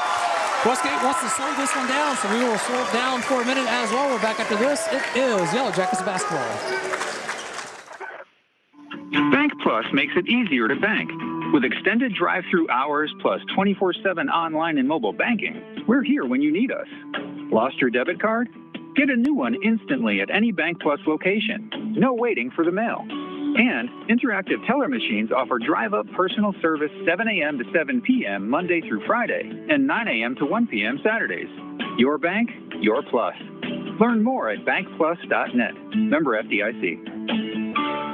As we welcome back in to Yellow Jackets basketball on Family Radio 91.9 FM, on the web at johnfineproductions.com, and streaming live on YouTube at DS Jacket Vision. Please hit that subscribe button, give us a like, and get involved in that chat there. I see Darren's been working busy, keeping you up to date on things there, and talking with you all who have joined us here tonight. Great to have you all alongside Josh Ward, alongside Festive Mitch, Jake Williamson, Darren Ferrente, Lamine Figueroa back to the studio, and John Fine. And I'm going to stay festive as long as the Jackets keep playing like this. We're on a 14-4 run in the second quarter. We've held them in the first 6 minutes of the second quarter to just 4 points. And the extra defensive effort, paid attention to Lancelin, has paid off. All right, the timeout called by the Tigers. It will be a three-pointer from the corner on the right side by Amari Simon. It is going to be off the mark, no good. Quickly going the other way. Larry Galen's having to save it from going out of bounds. Gets it over to Williams. Williams gets it up to Dorsey. Shoots a three from the left side, and it is good. 39-22. He did a great job on the defensive end of hustling down to get that rebound, and then got to the other end of the floor and got fed for the three-point attempt. 39-22, Yellow Jackets with the lead, and some pressure right there by the Yellow Jackets forces a turnover as Lancelin tried to get it across court to Amaric Miller, and it is a turnover, and it will go to the Yellow Jackets. Minute 36 left here till the half. 39-22, Yellow Jackets with the lead now. It is going to be Sean driving it in the paint, dishes it underneath to Jean, who makes a move and puts it in for two. Nice move right there from Sean to Jean. A little bit of the Jackets' depth paying off. Dorsey coming off the bench, playing well. Gayran came in, hitting a big three-pointer. Westgate hadn't had any players that weren't starters coming in, making a big difference yet. Quick little three-foot jumper by Lee was good, and it makes it 41-24. Yellow Jackets with the lead with just about a minute left here in this first half. Sean working it, goes across to Jean, who puts it in for three from the right side. So the brothers doing a little bit of work here. Jean, kicking it back and forth, one for a layup, one for a three-pointer.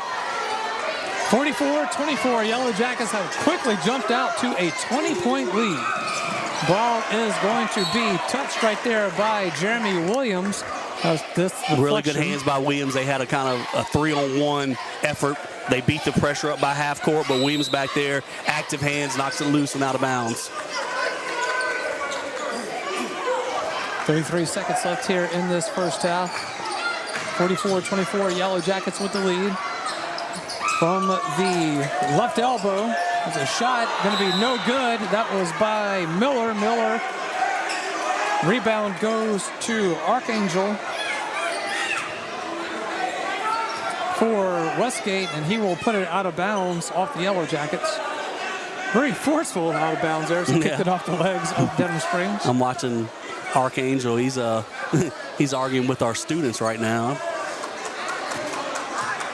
Our students were able to get on him. And that was a push. Pass, yep. Did he call intentional? The two-hand push. He did. He said it's wow. It was a two-hand push. Like, I really, it was Archangel that threw the ball hard off of Williams to try and knock it, from safety going out of bounds.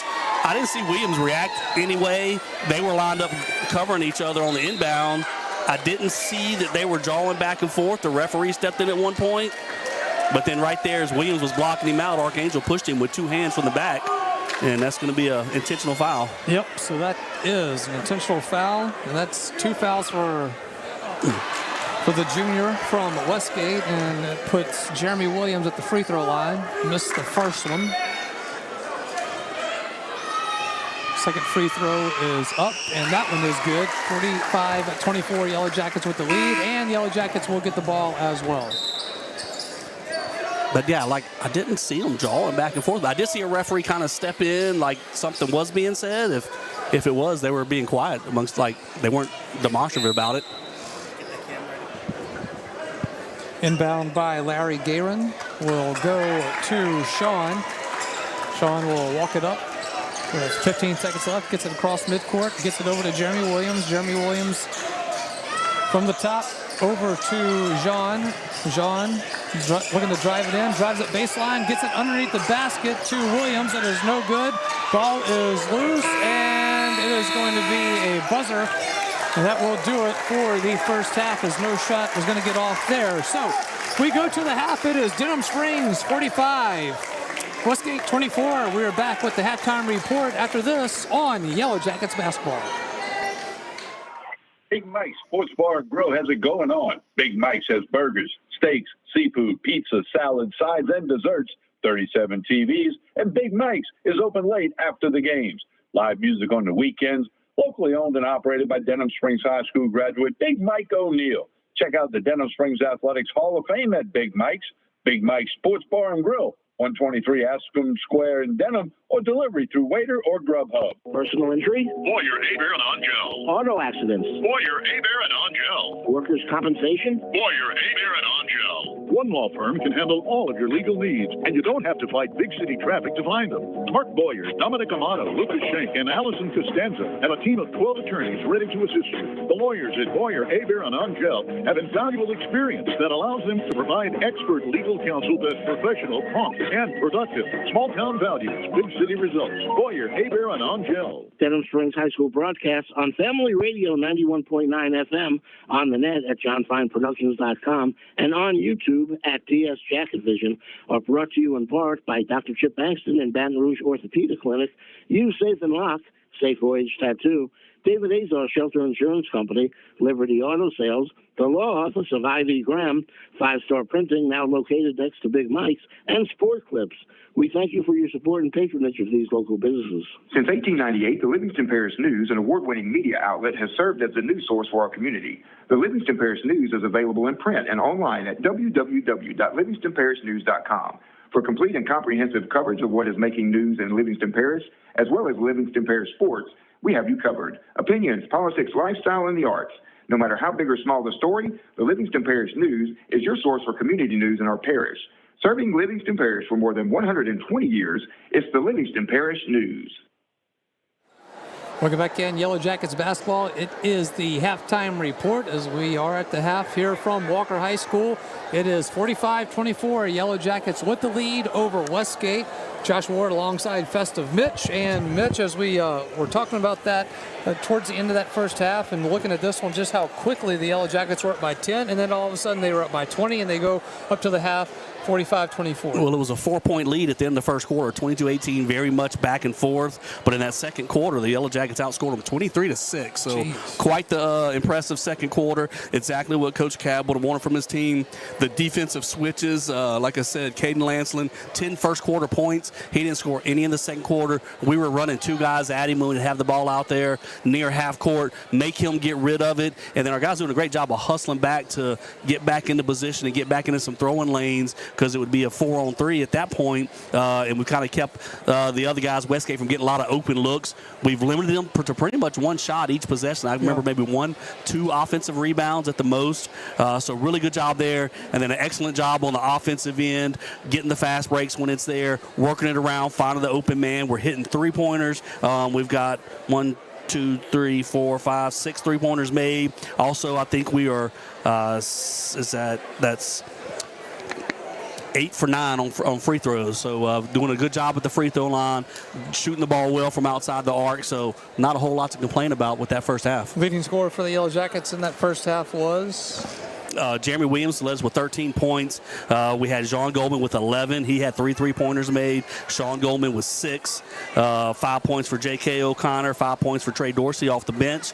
And then also 2 points for Jermaine O'Connor. Jermaine got his second foul early in the second quarter, sat a lot of that half, which is not beneficial then, but we made a good run. We're also going to keep fresh legs for the second half as that depth for the Jackets paid off. That frenetic first quarter pace caught up with Westgate in the second quarter as they maybe wore down a little bit, and we go at least 8 deep, and our guys were fresh legs and were able to get up and down the floor in the second quarter. I was surprised just how quick they were. I know Mr. Robert had given us a little that he had got to see the South Lafourche, the Santa Ma and Westgate game, so he had kind of said they liked to run, and he was right.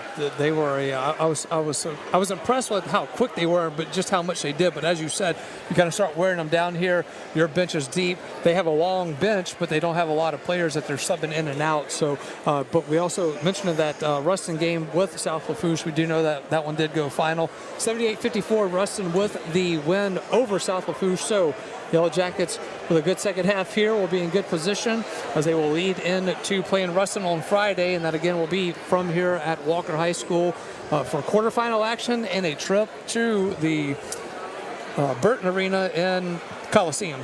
Burton Coliseum in Lake Charles for where they fell just one game short last year against Natchitoches Central at home. So we'll take a timeout. When we come back, we'll get you ready for second half action here. Again, 45-24. Yellow Jackets with the lead over the Westgate Tigers from Walker High School, and we are back after this on the halftime report. Where can you get good neighbor service and surprisingly great insurance rates? At State Farm. Because State Farm agent Brandy Robertson is your one-stop shop in Denham Springs for the service you deserve at the price you want. So stop looking around. State Farm agent Brandy Robertson is ready to help. Visit betterwithbrandy.net for your surprisingly great rates today. Brandy Robertson, State Farm Insurance. Like a good neighbor, State Farm is there. Individual premiums will vary by customer. All applicants subject to State Farm underwriting requirements. Your local sporting goods store in Livingston Parish for over 40 years is Sportin' Center. Sportin' Center has all of your Denham Springs and surrounding school shirts, caps, clothing, and fan gear. Plus, Sportin' Center has all of your brand names like Adidas and Russell Athletic. And Sportin' Center offers one-on-one customer service. Sportin' Center does in-house monogramming, screen printing, and laser engraving. And they can handle all of your advertising, promotional, and sign shop needs. Sportin' Center, 205 South Range in Denham Springs. With Bank Plus, your account is always just a tap away. Bank anywhere, anytime with free Bank Plus mobile banking. Pay bills, transfer funds, and check your account day or night with the Bank Plus mobile app. Deposit checks with the snap of a photo. Keep tabs on your account with transaction alerts. Lost your debit card? Disable it instantly from your smartphone. Then, turn it back on when you find it. Your bank, your plus. Learn more at bankplus.net. Member FDIC. Big Mike's Sports Bar and Grill has it going on. Big Mike's has burgers, steaks, seafood, pizza, salad, sides, and desserts, 37 TVs, and Big Mike's is open late after the games. Live music on the weekends, locally owned and operated by Denham Springs High School graduate Big Mike O'Neill. Check out the Denham Springs Athletics Hall of Fame at Big Mike's. Big Mike's Sports Bar and Grill, 123 Ascom Square in Denham, or delivery through Waiter or Grubhub. As you're welcome back in to the halftime report here from Walker High School, it is 45-24, Yellow Jackets with the lead over the Westgate Tigers. Just a couple minutes until we get to the second half here, so you got your leading scores for the Yellow Jackets there. Thank you for that, Mitch. I know it's a little bit chaotic sometimes, and trying to keep up with that is not the easiest thing to do, I assure you. I tried to do it the first game we did, and I was like, I can't even try to do this. Just looking down and trying to follow the action. was very difficult. So appreciate you and keeping up with that. sometimes the Jackets are so quick. In that first quarter, Westgate scored a bucket, and I looked down to find the guy on my score sheet, and by the time I looked back up after writing 2 points for him, we already had the ball in the bucket on the other end. It does move quick, and these are two teams that like to move quick. So it's been pretty impressive to see the two running teams like that and how they are countered each other. I think the Yellow Jackets have kind of been really good with their ball movement. Westgate has kind of run down and put up some quick shots. Yellow Jackets, again, with a good ball movement, working it down in the paint, going underneath the basket and kicking it outside as well. So it kind of keeps it keeps Westgate a little off balance by not doing that. Yeah, and I think Coach Sterling said before the game they have a little bit taller, maybe a small height advantage on us, so we were a little bit concerned about that. But we have been excellent on the glass. We've done a good job on the defensive boards. We've got a couple of offensive rebounds and some putbacks. So I've been really impressed with that. And really, a lot of that's hustle. I saw Dorsey one time. He was up trying to trap up by the volleyball line up there. If you see the great volleyball line on the court, and when the ball got passed and the shot went up, he went sprinting from outside the three-point line down to the low block, got the rebound, and that was the trip. When we went back down on offense, they found him at the three-point line, and he knocks down a three. But I've seen hustle there. I've seen J.K. O'Connor hustle to get in the throwing lanes and cause turnovers.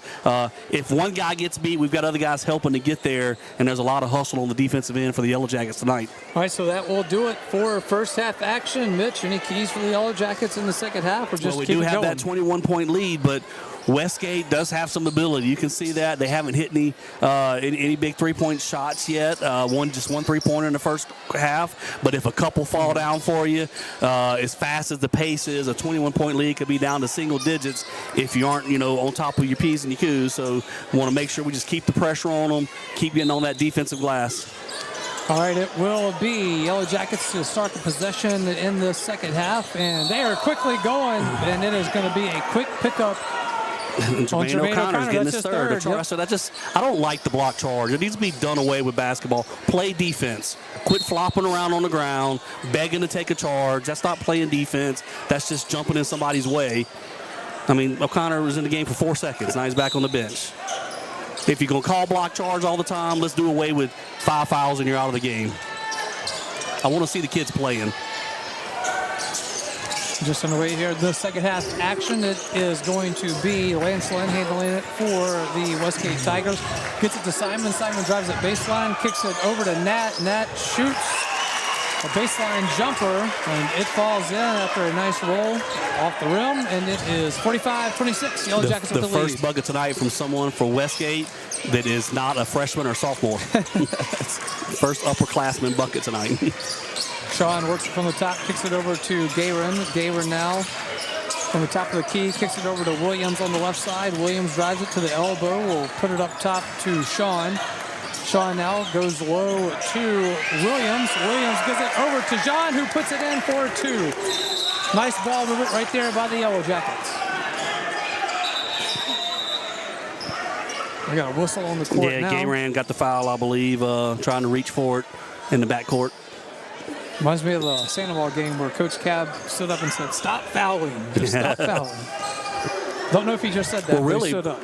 Most of our fouls have been on charges. Yeah, that's true. Going the other way now is Lance Lynn, who drives it all the way to the block and puts it in. He's got a nice little touch on it. It fell in the bucket, and it is 47-28. Yellow Jackets with the lead. The lead is now 19. Sean will get it over in the corner to J.K. O'Connor. Connor now going to take a mid-range jumper from the left side. It is no good, and it will go to Westgate. Lance Lynn now at the free throw line, turns around, shoots it from there. It is off the rim, no good, goes out of bounds, and it will be off of the Yellow Jackets. I think they're going to keep it with Westgate. He didn't point in any direction. He just yelled out. Of course, we got headsets on. I couldn't hear what he yelled. But I think he was looking for help from the other side. They may have given the direction, not sure. But, yeah, you're right. He was not quite sure which way to go with it, but it will stay with Westgate. From the top of Simon over to Robertson. The ball gets moved around, and it's now down low to Nat. Nat with a nice move off the backboard and in. Nice move again right there by Peyton Nat.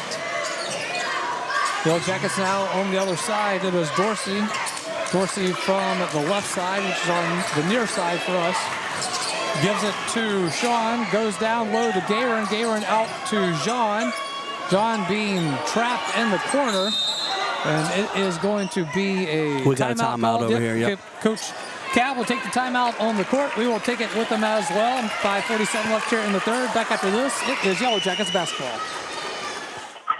Fire and water, cleanup and restoration. Serve Pro of Livingston. The #1 choice in cleanup and restoration is Serve Pro of Livingston. Whether it's water damage, fire damage, mold, storm, or construction issues, let the highly trained professionals at Serve Pro of Livingston clean and restore your property and make it like it never happened. Serve Pro of Livingston is prepared for just about anything and is open 24/7, so Serve Pro is faster to any disaster. Serve Pro of Livingston, Florida Boulevard, Denham Springs. Soon to be at the old Albertsons. Fire and water, cleanup and restoration. Serve Pro of Livingston.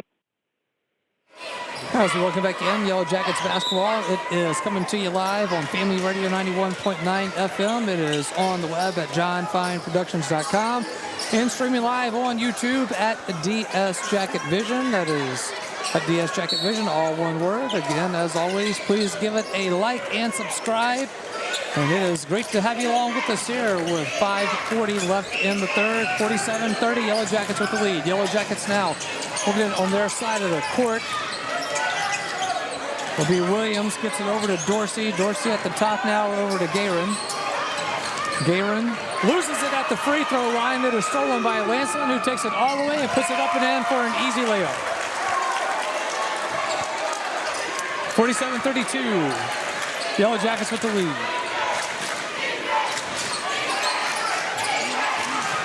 Williams now from the top over to Jean. Jean going down low to Gayron. Gayron from the block. Makes a move, puts it off the backboard and in for two. Larry Gayron, the senior, with the basket. And Jackets were struggling to get some points on the offensive end. Gayron decided to get the ball near the goal, get up around the basket, and he got his 2 points. Got another quick timeout on the court by the Westgate Tigers. We will take it with them as well. 4:52 left here in the third. Back after this, it is Yellow Jackets basketball. Denham Springs High School broadcast on Family Radio 91.9 FM, on the net at johnfineproductions.com, and on YouTube at DS Jacket Vision, are brought to you in part by Duke's Seafood and Steakhouse, Brandon Arishu with Smart Move Real Estate, Livingston Parish Clerk of Court Jason Harris, Hunt's Tire Pros and Car Care, Coconut Willie's Daiquiris, Mashan and Associates, General Contractors, and Creighton Outpatient Clinic. We thank you for your support and patronage of these local businesses.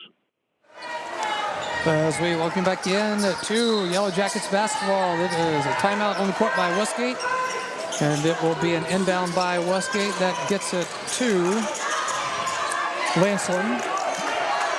Lancelin in between the circles, being pressured by Williams.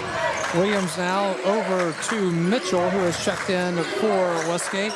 That is Miller. Miller over to Robertson. Robertson up top to Miller. Miller shoots it. It is going to be, well, I'll say shoots it. He has a pass down low, and it's going to be finally finished by Jacqueline Robertson for Westgate. Ball is now loose on the court. Turnover will go to Westgate, and it is a long two by Lancelin, and we've got a whistle on the court now. 4:14 left here in the third. It is 34-49, Yellow Jackets with the lead. A couple of offensive boards helping out Westgate right there as they've been aggressive on the glass. Larry Gayron was called for a foul when he was trying to block out on that last shot attempt. The turnover. We didn't have a lot of turnovers in the first half, and a couple of turnovers here. And Westgate's making a little run here the first part of the third quarter. Inbounding is Lancelin. Will get it to Robertson. Robertson over to Joseph. Joseph shoots it. It is going to be deflected by the Yellow Jackets. Now driving in the paint is Miller. And Miller is going to lose it, and it will go out of bounds on Westgate. Ball will go to Denham Springs. But also on the defensive end this half, I think Westgate's a little bit more aggressive defensively. A little bit more physical, a little bit more handsy. Getting after it because they got nothing to lose when they were down 21 at half.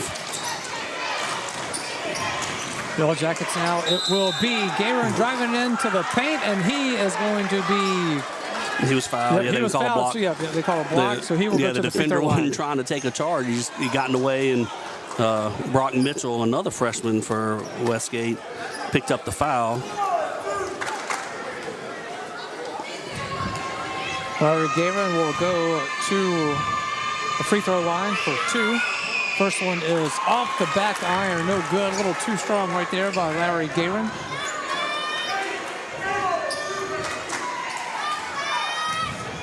Second free throw upcoming. On the way. That is off the back iron, but it ping-pongs around. It is going to be no good. Was put up again by the Yellow Jackets, but that now will be rebounded by the Westgate Tigers. A three-pointer from the left corner is good by DeKylan Joseph. That is his second three-pointer made. He's got both three-point attempts made for Westgate. Now he got a little bit aggressive there, picked up a foul, but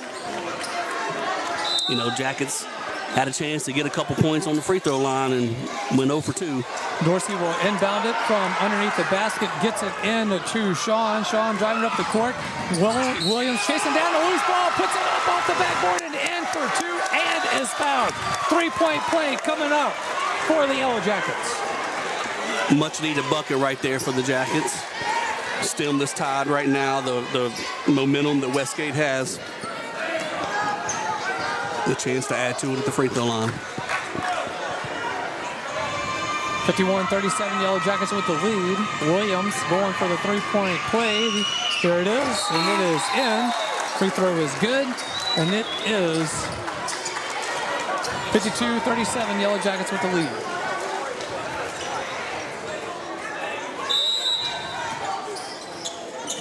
Westgate will inbound it from the baseline. And going a little bit slower pace here. Some pressure coming by the Yellow Jackets. Almost forced a turnover there, but it looks like it's going to be a foul. Yeah, on Sean. we reached that's going to be in on John. On Gayran. Oh, was it on Gayran? Yeah, I thought they called it John. Okay, sorry about that. A little bit of a silly foul there. Instead of playing defense, he reached for a steal.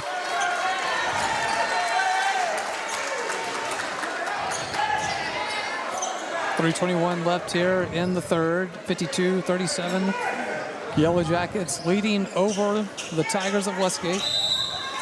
Inbounding it from the sideline will be Mitchell. Mitchell gets it in to Quatell. Quatell from the top goes to his left. Drives it, tries to take it all the way from the block, and it is no good, and it is going to be a travel called on the Yellow Jackets. Was that JK? JK O'Connor went up high to get it, but we're having a tougher time getting these rebounds. Westgate definitely playing more aggressive this half. They're going after the offensive boards, playing more aggressive on defense, and it's paid off for them. Lancelin will get it in to Mitchell. Mitchell back to Lancelin. Lancelin from the right side from the block. It is going to be no good as it was from the right side. But even that one right there, we couldn't grab the rebound down. It was poked out from behind from Westgate. In the first half, we had a guy under the goal for the rebounds and not many people from Westgate around. There's always 2 or 3 guys fighting over it at this point. 52-37, Yellow Jackets with the lead over Westgate. It is J.K. O'Connor, inbounds it to Dorsey. Dorsey gets it across the center stripe, and he is going to be fouled. Yeah, they got his arm as he tried to pass it to DeKylan Joseph. So let's see, how many is that? That's his third. Yeah, so it's a little bit of foul trouble coming up here for Westgate. They keep this pace up. Going to be Jean inbounding from the far sideline. Gets it over to Sean underneath. Sean at the block makes a move. Going to get it back out to Jean, who shoots a three, and it is good from the right side. Sean to Jean again, and now it's a turnover. Jean bringing it in. That is now out to Sean again. Shoots a three, no good. Sean underneath the basket is going to lose it, and it is now going Westgate way. Lancelin makes a move underneath the basket. It was off the iron, no good. Quickly going the other way. That is going to be Sean, who puts it up and in for an easy basket underneath. And it is 57-37, back to 20-point lead for the Yellow Jackets. Lee for Westgate Tigers gets a nice little roll off the rim and falls in. It is 57-39. Yellow Jackets turn it over a little quickly. It is Shadon Lee. Kicks it out to Lancelin, who shoots a long three from the left side, and that one is good. Just the turnovers on the press. We got to I can tell you, look, it's getting chippy out there right now. Both teams are playing hard on defensive end, but there's a lot of hands and chest bumps and all that going on defensive end. Underneath the basket is Cattell. No, excuse me, that is Joseph for Westgate, and there's going to be a turnover now by the Yellow Jackets. Got a foul on J.K. O'Connor for a push. And I could tell you, like Westgate definitely turned up the defensive pressure and getting more after it on the offensive end at halftime. And guys on both sides are getting a little chippy here, and I think Coach Cav wants to take a timeout just to kind of calm this thing a bit. Yep.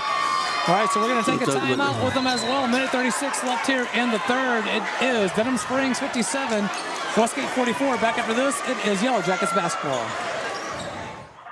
For all your flooring and carpet needs, it's Floor Store Carpet One. At Floor Store Carpet One, they offer prompt, quality personal service. They'll take care of you right away. The Floor Store Carpet One has an extensive product line: wood, carpet, plastic laminate, ceramic tile, natural stone, countertops, and showers. The Floor Store Carpet One also carries luxury vinyl tile, which many customers rave about, serving the community since 1984. The Floor Store Carpet One, 1/2 mile from the Amite River Bridge on Florida in Denham Springs. As we welcome back in, it is Yellow Jackets basketball, 57-44. Denham Springs with the lead over Westgate. Minute 36 left here in the third. And as soon as we made a little run to get back to a 20-point lead, Westgate's on a 7-0 run right now, and they have the ball underneath their own basket.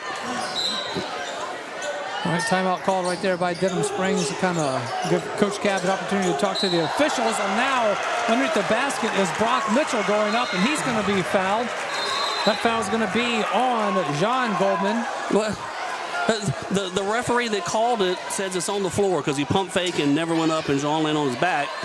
But then another referee came in from half court and said, no, we're giving them 2 shots. What? The referee that called it pointed on the floor emphatically, and the referee at half court said, nope, I'm giving them 2 shots. So that sends Brock Mitchell to the free throw line for 2. First free throw is up. Off the iron, no good. So it bounced off the back iron. We'll see what he does on the second one here.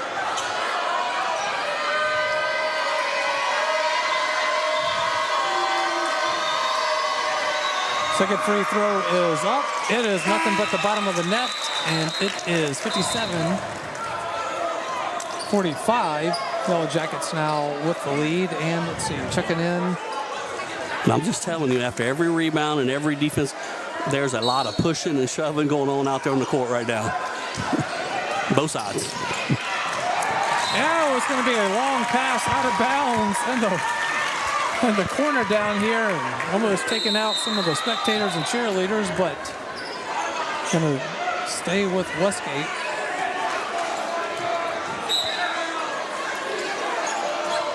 Joseph will inbound it, gets it to Mitchell. Mitchell's going to lose it. Trey Dorsey with the ball now. He's going to put it up from the block. It is no good. Rebound goes to Lanceland. Turned over. Williams gets it. Puts it up. No good. Rebound to Mitchell.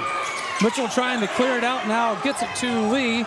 Lee over to Joseph. Joseph now with Simon driving baseline. No good as he put it up. Westgate looking for a foul there. Yeah, with a lot of contact. We probably got away with one on that one. Under a minute left here in the third. Going to be ball stolen by Lanceland for Westgate. Going the other way from the left block. No good. Put back is good by we have Brock too many Mitchell. long passes right now. A lot of long cross-court passes are getting intercepted.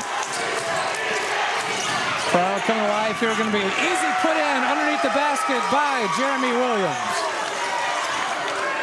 59-47, Yellow Jackets with the lead. 27 seconds left here in the third. Passes down in the corner to Joseph. Joseph's going to lose it. Yellow Jackets with the ball. Going the other way now. Sean tries to get it over to Jean. It goes off of Jean's hands and out of bounds. And had a chance to slow it and hold it for that last shot. Didn't really have the numbers there. It was a fast break, but Westgate was back on defense, and I think we forced that one just a little bit too much in that circumstance. Inbound will be the Kylan Joseph for Westgate gets it to Lancelin. Lancelin drives it in, kicks it out from the far corner. Three-pointer no good by Mitchell. Rebound goes to the Yellow Jackets. 3 seconds left. It is Williams, drives it to the block, puts it up. It is no good. And at the buzzer, the layup is off the mark, and that will do it for the third here from Walker High School. It is 59-47. Yellow Jackets with the lead. And we are back after this on Yellow Jackets basketball. If you're a small business owner in the Denham Springs area, think about everything you need to help your business succeed. You need a plan, happy customers, steady cash flow, and an insurance agent that gets you. State Farm agent Brandy Robertson runs a small business in the Denham Springs community area too, and she understands the unique needs of local business owners. She will make it easy to choose the right protection at the right price, because one thing you don't need is insurance stress. Call State Farm agent Brandy Robertson for your small business needs. Like a good neighbor, State Farm is there. Peak Performance Physical Therapy is excited to announce the opening of our newest clinic location in Watson. We are located at 32871 Highway 16 at the corner of Amy Church Road and Highway 16. And don't forget about our Denham Springs Clinic located at 145 Aspen Square next to Spectrum Fitness Club. At Peak Performance Physical Therapy, we treat the athlete and everyone.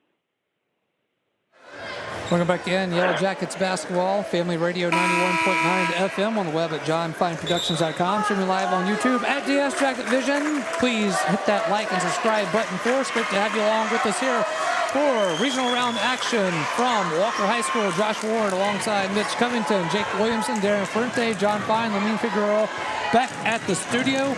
8 minutes away for the Yellow Jackets to get to the quarterfinals for the second straight year. And we do know that the opponent waiting on the other side of this one is the Ruston Bearcats. We got to try and keep Caden Lanston, the freshman from Westgate. He had 7 points that quarter, but just 10 in the first, 7 in the third. If we can keep him from being a playmaker, that's going to be tough for Westgate to come back. A put up by Brock Mitchell was no good there. Rebound went to Denham Springs, and then we got a foul on Brock Mitchell for Westgate. So that's his second, I believe. Yep, second Mitchell. Second foul for Mitchell. First team foul. Jermaine O'Connor back in the game. He really hasn't played a whole lot tonight because of foul trouble. It is Jean working it from the block, and he is going to be hit. I mean, we could count that as a shot because earlier they gave them a shot when they were just ducking after getting jumped on top of. I really don't think that was a shot attempt here, but wasn't so sure about the other one either. Sean will inbound it from the baseline. Looking down low, we'll kick it out to Jean. O'Connor's open in the corner. Nobody's got O'Connor. Ball is loose, and it is going to be a jump ball. Jump ball called on the court. Coach Cab not feeling that one. It's a lot of contact there for just a jump ball. Bodies jumping on top of each other. I mean, like I said, it's just rough and physical out there right now. All right, so it will be a jump ball. Possession goes to the Yellow Jackets. J.K. will inbound it to Sean. Sean gets it over to Jermaine. Jermaine from the right side. Down in the corner to Jean. The pass. To Sean. Down low to Williamson. Puts it up underneath the basket for a nice layup yet again by Jeremy Williams. 61-47, Yellow Jackets with the lead. Running the baseline is Lee for Westgate. Gets it down low to Mitchell. Mitchell puts it in for 2. Going the other way now, it is Jermaine. Jermaine kicks it out to Jean. Jean from the three-point range is no good. Does a loop around the rim and comes out. Now a three-pointer on the other side by Westgate. That is by DeKayline Joseph. Push from behind. Ball's put up by Lancelin. Wait, what?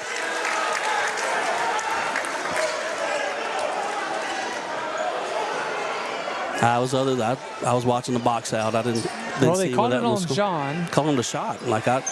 We were getting a rebound when I don't know. I didn't see it, but I don't know. Well, we'll send Caden Lancelin to the free throw line for 2. First one is up. Ooh. Hits the front, then the back, and comes out.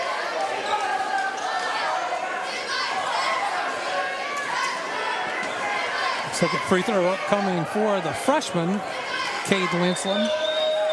He puts this one up, and that one will take a favorable roll for Lanceland, and that one will fall in. That makes it 61-50. Yellow Jackets with the lead. So even though Westgate's made a run from 21 to 11, we still have an 11-point lead, 6:45 left. You're still in good shape. Well, you just see the swing going from 20 to 10, back to 20 to 10. Jeremy Williams was standing here looking at the scoreboard, at the scores table, and Jermaine's trying to throw in the ball, and he's not even looking. Got a timeout on the court. We will take it with them as well. 6:43 left here in the fourth. Back after this, it is Yellow Jackets basketball. Demco believes that championing youth programs helps pave the way for a brighter future. From building the next generation of leaders with the Youth Cooperative Ambassador Program, to giving students the chance to visit Washington, D.C. as part of the Rural Electric Youth Tour, our dedication is clear. At Demco, we power youth. Learn how you can participate at demco.org. That's demco.org.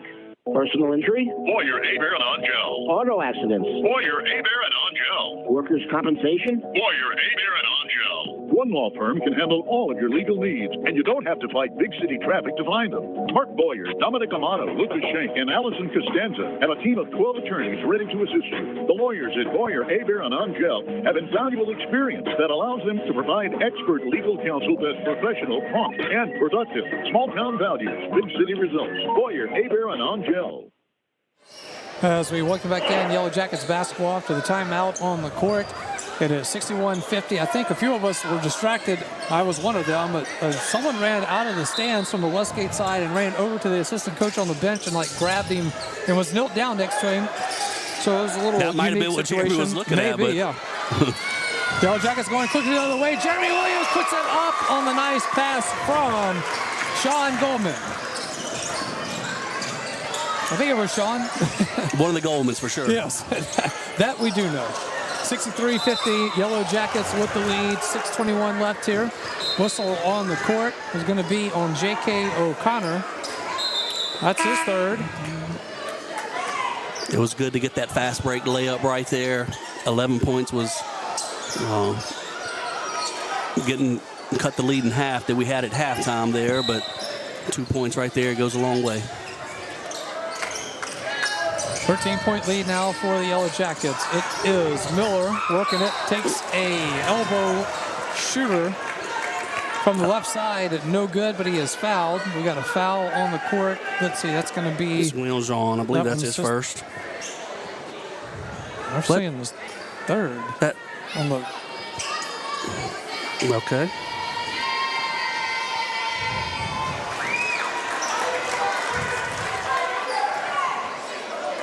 Was that his third? I mean, that's what they got. That's official. We'll go with what they say. Yeah, that's right. Second free throw is good. First one was a miss, and it is 63-51. The Yellow Jackets with the lead. We've got 6:12 left here in the second round action from Walker High School, Denham Springs, and Westgate. A turnover on the Yellow Jackets.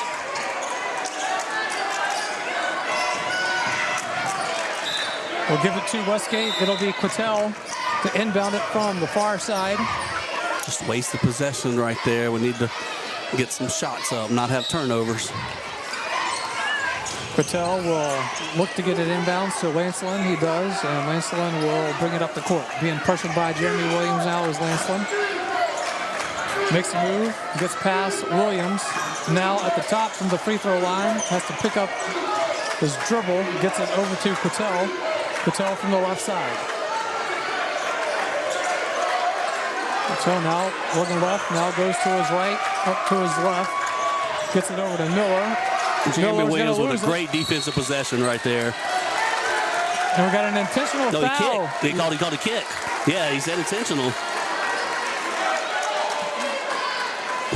Interesting.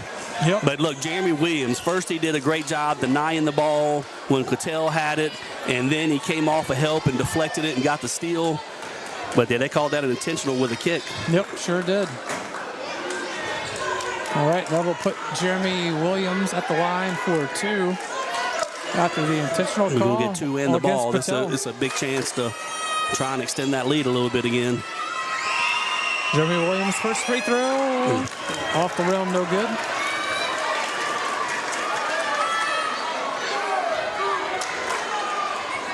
Second free throw upcoming. On the way, and that one is good. 64-51, Yellow Jackets with the lead. And Yellow Jackets will have possession of the basketball.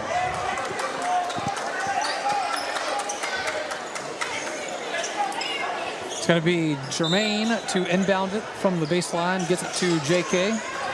JK to Sean. Sean bringing it up the court. Gets it over to Jermaine. Jermaine drives it in the paint and tries to put it up from the left block. It is no good, but it is a foul against Brock Mitchell. Mitchell trying to take like his fourth charge of the game, but O'Connor saw him, went around him, said, "Fool me once, but not twice." Brock Mitchell will pick up his fourth. Puts Jermaine on the free throw line for two. First one is good.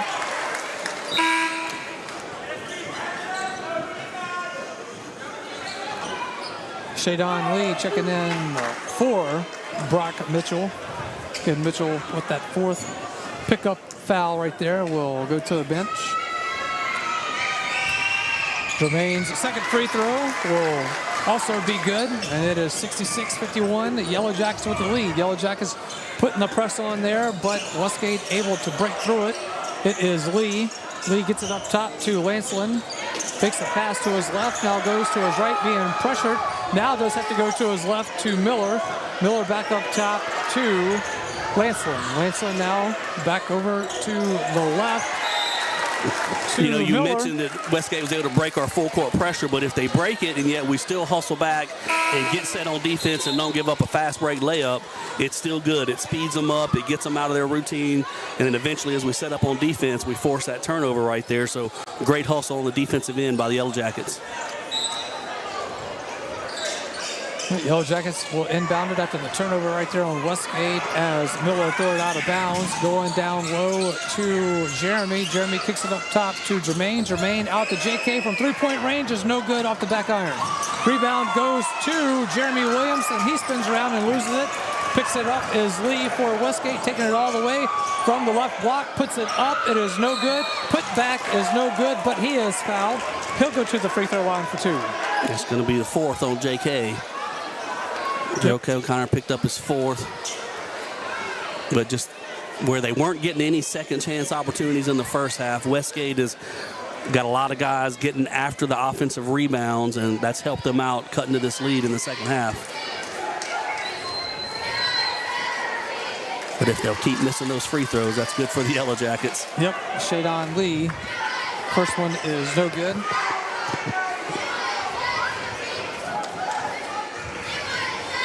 Second one coming up on the way, and it is going to bounce around the rim and fall out. Yep, good job blocking out that time and got a push trying to get that offensive rebound. Like I said, they're being more aggressive, but all right, that's their fifth, so we're going to be shooting free throws here. Yep. And but they've got nothing to lose. They were down 21 at half. They've cranked up the defensive intensity and crashing the offensive boards, and it's paid off. They cut it down to 10 at one point. But if we can knock down some free throws here, we got a chance to open up a little bit more breathing room. Jeremy Williams will go to the free throw line for the bonus, and the first one is no good. He might be getting a little tired. Those free throws are hitting that front rim right now. Early in the game, they were nice and easy. He was knocking them all down in the first half. 66-51. Yellow Jackets with the lead over the Tigers of Westgate. Second free throw is good. His pattern has been missing the first and nailing the second one here in the second half. 67-51, Yellow Jackets with the lead now. From the corner is Simon. Simon gets it over to Joseph. Joseph across court to Lee. Lee drives it in the paint. Excuse me, that is Patel. Patel makes the move and puts it in for two. Got a timeout on the court. 4:27 left here in the first. We will take it. Excuse me, in the first. in the fourth. We will take it. We're back after this. It is Yellow Jackets basketball.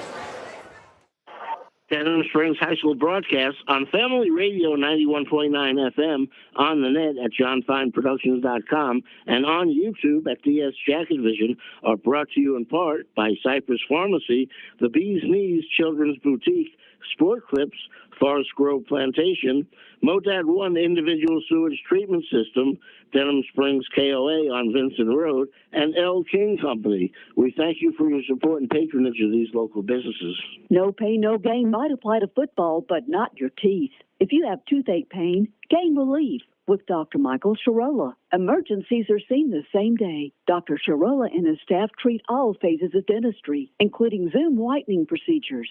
Michael Sharola was an all-state Denham football and baseball player, and you'll feel all-world by visiting him. Call 665-3100 or visit Dr. Sharola in Watson next to the post office. We're back into the fourth, not the first here. Josh Ward alongside Mitch Covington. 4:27 left here in this one. Quarterfinals in the path for the Yellow Jackets against Ruston coming up next. I keep saying that, on Friday. The Yellow Jackets close this one out here. 67-53, Denham Springs with the lead. Jermaine rather, will get it over to Sean. Sean gives it to John, who drives it in the paint, puts it up off the backboard and in for two. 69-53, Yellow Jackets with the lead. You know, as fast-paced as it is, though, the clock just isn't running any. I keep glancing up, wanting to see it down to 3 minutes and 2.5, and it's just slowly ticking along because the action is fast-paced, and Westgate gets it down the floor quick. We get it down the floor quick. An air ball three-pointer by Westgate was going out of bounds on the far side, so that will give it to the Yellow Jackets. It will be Jermaine inbounding, gets it to JK. JK quickly back over to Jermaine. Jermaine now to JK. All the way down, it will be passed around from Goldman to Williams underneath the basket, and it is good. It's okay to take quick shots when you're shooting layups. Yes. Be a stolen ball by the Yellow Jackets. Making a move underneath the basket is Sean. He is unable to finish it. Rebound, it goes to Westgate, as Robertson will pick it up for Westgate. He will get it over to Lancelin, who drives it all the way to the right corner, where he is being guarded by Sean Goldman. Now to Joseph. Joseph up top to Lee. Oddly enough, the most time the clock is running right now is when we're on defense. Forcing Westgate to work. Shadon Lee with a move underneath the basket is able to put it in for two. 71-55, Yellow Jackets with the lead. 3 minutes left here in the fourth. Some pressure now, full court by Westgate. It is going to be in the corner over to Sean. Sean up top to Jermaine, and Jermaine is going to back it out. A little bit. Go to him. Cut. Jermaine gets it over to Jeremy Williams. Williams now works it in between the circles from the top. And, of course, the Jackets are in the bonus, so any fouls will give us 2 free throws. Jackets starting to kill some clock here with 2:28 left in the fourth. Ball is going to be stolen right out of John's hands. Going to be an easy layup on the other side by Shadon Lee for Westgate. 71-57. Yellow Jackets with the lead. Another turnover, I think. Nope. It's going to be a jump ball. Yep. Jump ball possession arrow. But that's the last thing. You had a 16-point lead, turn it over at half court, learns to lay up, and now we jump ball in the back court, which is going to go to Westgate again. Chance for them to get 2 quick possessions. Protect the ball. They got to start fouling and just knock some free throws down. 71-57, Yellow Jackets with the lead. It will be Brock Mitchell inbounding it for Westgate. Gets it to Lancelin, who will be fouled on the left block. When you have 4 fouls, there's no reason to do that. Like, unless you just want to go sit on the bench and for the rest of the game, don't reach in when he's shooting a layup. That will do it for J.K. O'Connor's night, as he does pick up his 5th foul, so he will go to the bench. Checking in is Trey Dorsey for him. J.K. showing a little frustration here as he goes to the bench. Cade Lancelin at the free throw line for Westgate. Front iron, no good. And it's the same thing with Jeremy Williams. fatigue. Lanceland's tired. He hadn't come out. He's played the entire game, and that ball barely reached the front rim. You got to have some tired legs. Lanceland's second one will be front iron again, and it will go out of bounds. We can't get the rebound. Go out of bounds off the Yellow Jackets, and it will stay with Westgate. 2 turnovers and can't get a rebound off of 2 missed free throws.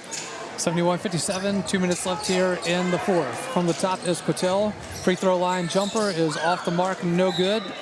Will go out of bounds off of Brock Mitchell for Westgate, and it will be Yellow Jackets ball. But a lot of that, just giving Westgate credit, they have crashed the boards hard this second half, and they're doing a good job of fighting for those rebounds. I don't think it's for lack of effort trying to block out. Westgate's just hustling, trying to get the rebound themselves.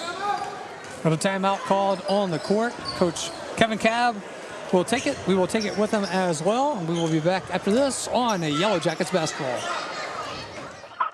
If your saving for retirement approach involves the phrase, "I'll get around to it someday," Edward Jones can help. When it comes to meeting your goals, time can be on your side, and there's no better time than now to get started toward your retirement goals. Edward Jones Financial Advisors Scott Landry and Sims White can help. Stop by their office at 179 Del Orleans. That's Scott Landry and Sims White at Edward Jones, 179 Del Orleans, right across from the post office. Edward Jones, making sense of investing. Member SIPC. Demco believes that championing youth programs helps pave the way for a brighter future. From building the next generation of leaders with the Youth Cooperative Ambassador Program to giving students the chance to visit Washington, D.C. as part of the Rural Electric Youth Tour, our dedication is clear. At Demco, we power youth. Learn how you can participate at demco.org. That's demco.org. And as we welcome back in with 1:46 left here in the fourth from Walker High School, as they are allowing the Yellow Jackets to play their games here for the second round and third round playoffs. As the Grady Hornsby Gym is still under repair, as we all know. Yellow Jackets number 3 seed, Westgate the number 14 seed, and we've got 1:36 left here. Yellow Jackets playing a little keep away. Trey Dorsey from the free throw line goes down to the left block to Sean. It is no good. Rebound goes to Westgate. Westgate quickly the other way. Lancelin from the right block. Good rebound by Jermaine O'Connor. Yep, Jermaine will get it all the way down the court to Trey Dorsey, who puts it up and in for the nice, easy layup right there for Denham Springs. 73-57, Yellow Jackets. Now a three-pointer on the other side by Quattel is no good. Yellow Jackets quickly going the other way now. That is going to be Jean underneath the basket. He misses. That one goes out of bounds off of Denham Springs. That will go to Westgate. Missed a couple of shots there at the low block for the Jackets. Maybe a little fatigue. I mean, a little bit of fatigue, right? Yeah. They're just kind of. I mean, I don't think either Goldman's come out of the game either. So they've played all. So we're looking at 31 minutes into the game right now. I know they're tired. Jeremy Williams, I don't believe, has come out either.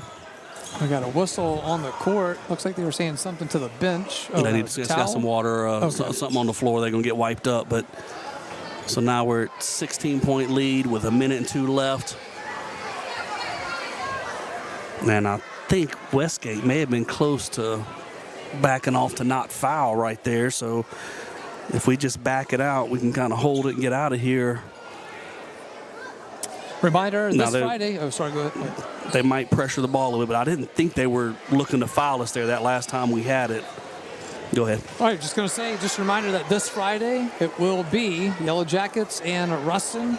It'll be a 6:15 start for the Sporting Center Yellow Jackets warm-up. It'll be quarterfinal action, a trip to Lake Charles on the line Friday for the Yellow Jackets. Under a minute left here to play in the fourth, 73-57. It is Lancelin driving all the way. I'm sorry, chip shot. That was Lee. Blocked by O'Connor, though. He came off of his man, blocked O'Connor, then also he got the rebound and then bounced it off of Westgate's foot, so we're going to keep possession of it. So a great defensive possession by Jermaine O'Connor. Yep, it will be Jermaine to inbound it from the baseline, gets it to Dorsey. Dorsey quickly gets it over to Gayron. Gayron across half court. Has to go across court to Jermaine. And as I said, they're going to pressure the ball, but they're not really going to foul and send us to the line. So we got a chance to work the last 40 seconds of the clock off right here. Jermaine gets it over to Williams, being pressured around midcourt. It is going to be Jermaine driving it, and it is going to be a bucket by the Yellow Jackets. And a turnover quickly again. And Larry Guerin will back it out, and 15 seconds left here. Jeremy Williams will hold on to it. Final 10 seconds here from Walker High School. I'll tell you what, I don't want to see Westgate in the next year or two. These young freshmen are some good ball players. They got 3 more years. Yellow Jackets get the win. Yellow Jackets with the win. It is 75-57. Denham Springs with the win. That makes it a Jackets Bank Plus win. Remember, you can win by visiting Bank Plus for all of your personal and business financial needs. That is Bank Plus, 822 South Range Avenue, Denham Springs. 75-57, the final here. Yellow Jackets headed to the quarterfinals against the Ruston Bearcats. We will be back after this for the post-game wrap-up. It is Yellow Jackets basketball. Big Mike's Sports Bar and Grill has it going on. Big Mike's has burgers, steaks, seafood, pizza, salad, sides, and desserts, 37 TVs, and Big Mike's is open late after the games. Live music on the weekends, locally owned and operated by Denham Springs High School graduate Big Mike O'Neill. Check out the Denham Springs Athletics Hall of Fame at Big Mike's. Big Mike's Sports Bar and Grill, 123 Ascom Square in Denham, or delivery through Waiter or Grubhub. Your local sporting goods store in Livingston Parish for over 40 years is Sportin' Center. Sportin' Center has all of your Denham Springs and surrounding school shirts, caps, clothing, and fan gear. Plus, Sportin' Center has all of your brand names like Adidas and Russell Athletic. And Sportin' Center offers one-on-one customer service. Sportin' Center does in-house monogramming, screen printing, and laser engraving. And they can handle all of your advertising, promotional, and sign shop needs. Sportin' Center, 205 South Range in Denham Springs.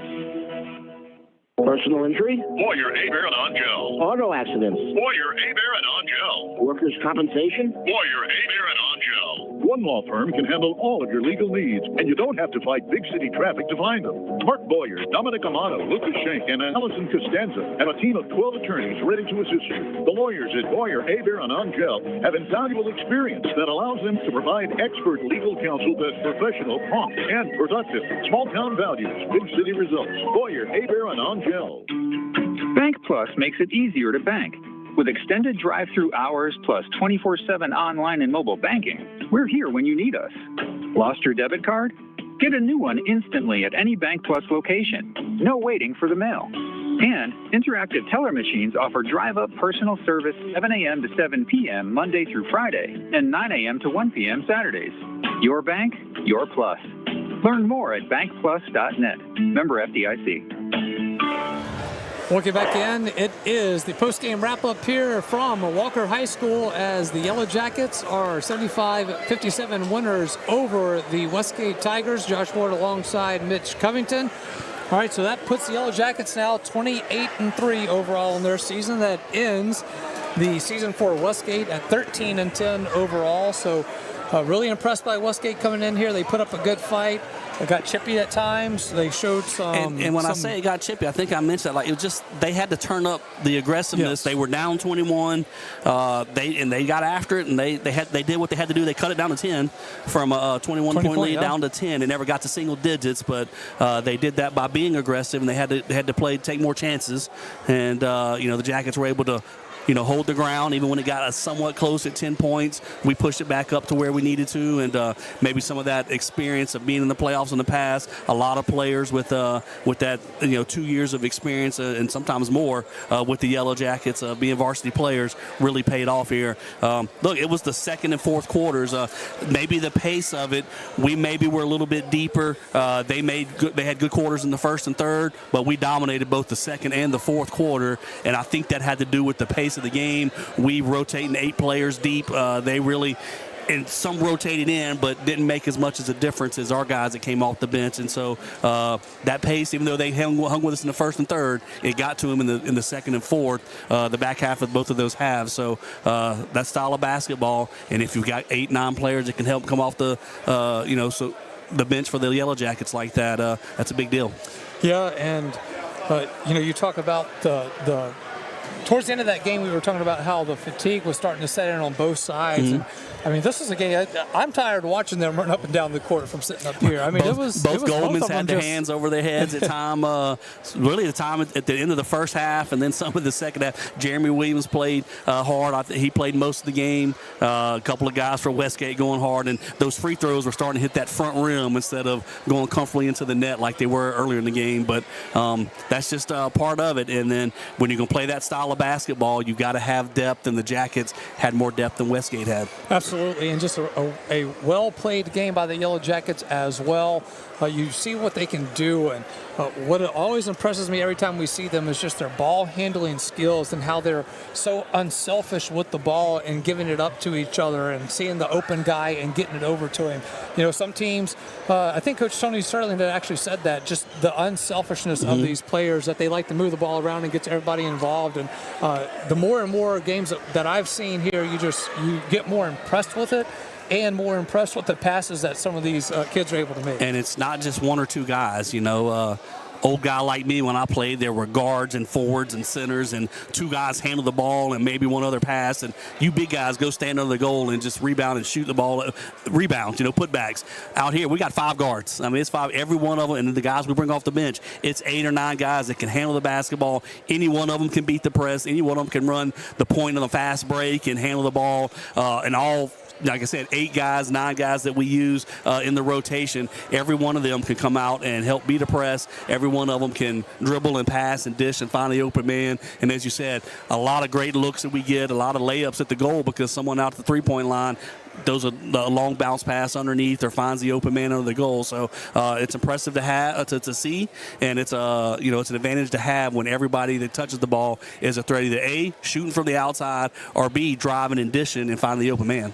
Absolutely. Mitch, just kind of looking around the gym here as things are getting cleaned up. If this game is any indication of what Friday is going to be against Ruston, it's going to be a who's who around here to see who's in here. I mean, everyone's in the house tonight. A lot of Denham celebrities here tonight, right? Coach Wax, good to see him, and Miss Lois. Yeah, Miss Lois and Mr. Butcher, both here in attendance, seeing the game tonight. And like Coach you said, Brett Beard and family were in tow here. Mm-hmm. Obviously, thank you, Coach Beard, for stepping in during the Sports Center Yellow Jackets warm-up. Coach Brent Dugas making an appearance, so getting back out here. So he's helping coach baseball. But I expect Friday a really big crowd. Tonight in Mardi Gras, a few of the students showed up. We had some of the usuals, and a few more got there as game time started. But I know next Friday it's going to be a school day. Everybody's going to be talking about it at school all day. The students are going to be here. A lot of the community's back in your normal routine. Mardi Gras stuff being over with, and I expect here at Walker almost a packed house for Denham Springs on Friday. Yeah, absolutely. I'm just so excited about that one. Looking forward to that one. Ruston coming here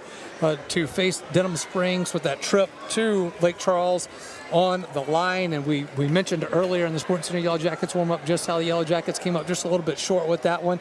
Down some players last year in that one as some things happened off the court that affected their roster going into that one. So you hope with a full slate that you have coming in here and the depth that we have talked about so much that the Yellow Jackets can take that step and make it to Lake Charles. It'd be the first time the Yellow Jackets have made it to the top 28 since Tasman Mitchell in 2005. Check that, 2004. It's been a couple of years, but I tell you what, they've made a strong push last year, right back to the same round here in the quarterfinals, one game away, playing at home. Can't ask for anything more. At home, our home away from home. Yes. But we're the host team. Let's put it like that. All right, we'll take a timeout. We'll try to get Coach Cab up here to join us to see how he felt this one went out and how he is already probably, if he's looked ahead to Ruston yet at all, knowing that they were on the horizon for the Yellow Jackets should they win here tonight. All right, we're going to take a timeout. Again, 75-57, the final here from Walker High School, and we will continue on with more of the post-game wrap-up after this on Yellow Jackets basketball. High school broadcasts on Family Radio 91.9 FM, on the net at johnfineproductions.com, and on YouTube at DS Jacket Vision, are brought to you in part by Dr. Chip Bankston and Baton Rouge Orthopedic Clinic. Use Safe and Lock.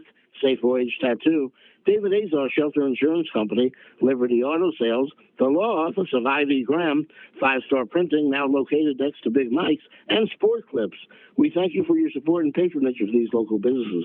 For all your flooring and carpet needs, it's Floor Store Carpet One. At Floor Store Carpet One, they offer prompt, quality personal service. They'll take care of you right away. The Floor Store Carpet One has an extensive product line: wood, carpet, plastic laminate, ceramic tile, natural stone, countertops, and showers. The Floor Store Carpet One also carries luxury vinyl tile, which many customers rave about, serving the community since 1984. The Floor Store Carpet One, 1/2 mile from the Amite River Bridge on Florida in Denham Springs. Big Mike's Sports Bar and Grill has it going on. Big Mike's has burgers, steaks, seafood, pizza, salad, sides, and desserts, 37 TVs, and Big Mike's is open late after the games. Live music on the weekends, locally owned and operated by Denham Springs High School graduate Big Mike O'Neill. Check out the Denham Springs Athletics Hall of Fame at Big Mike's. Big Mike's Sports Bar and Grill, 123 Ascom Square in Denham, or delivery through Waiter or Grubhub. Your local sporting goods store in Livingston Parish for over 40 years is Sporting Center. Sporting Center has all of your Denham Springs and surrounding school shirts, caps, clothing, and fan gear. Plus, Sporting Center has all of your brand names like Adidas and Russell Athletic. And Sporting Center offers one-on-one customer service. Sporting Center does in-house monogramming, screen printing, and laser engraving. And they can handle all of your advertising, promotional, and sign shop needs. Sporting Center, 205 South Range in Denham Springs. Welcome back in as we continue on with the post-game wrap-up. Coach Cab not quite ready yet, still talking to the team in the locker room. So I will go ahead and turn it over to Mitch Covington and let you tell us who are We'll talk about the scores for both squads. Sure. We'll go down the line here. Amarique Miller with 1 point for Westgate, 4 points for Westgate. We had Peyton Nat. Peyton Nat had 4 points. Brock Mitchell, 5 points. 8 points for DeKyron Joseph. 11 points for Antonio Cattell. I missed Shaden Lee with 10 points. The leading scorer, Caden Lancelin, 18 points, but the Jackets really did a good job in the second and fourth quarter. He only had a combined 1 point in both of those quarters. All his damage was in the first and the third, and that's when Westgate were able to stay in the ball game at those points. For the Yellow Jackets, a lot of scores contributing. Larry Gayran, 5 points. J.K. O'Connor, 5 points. Trey Dorsey off the bench with 7 points.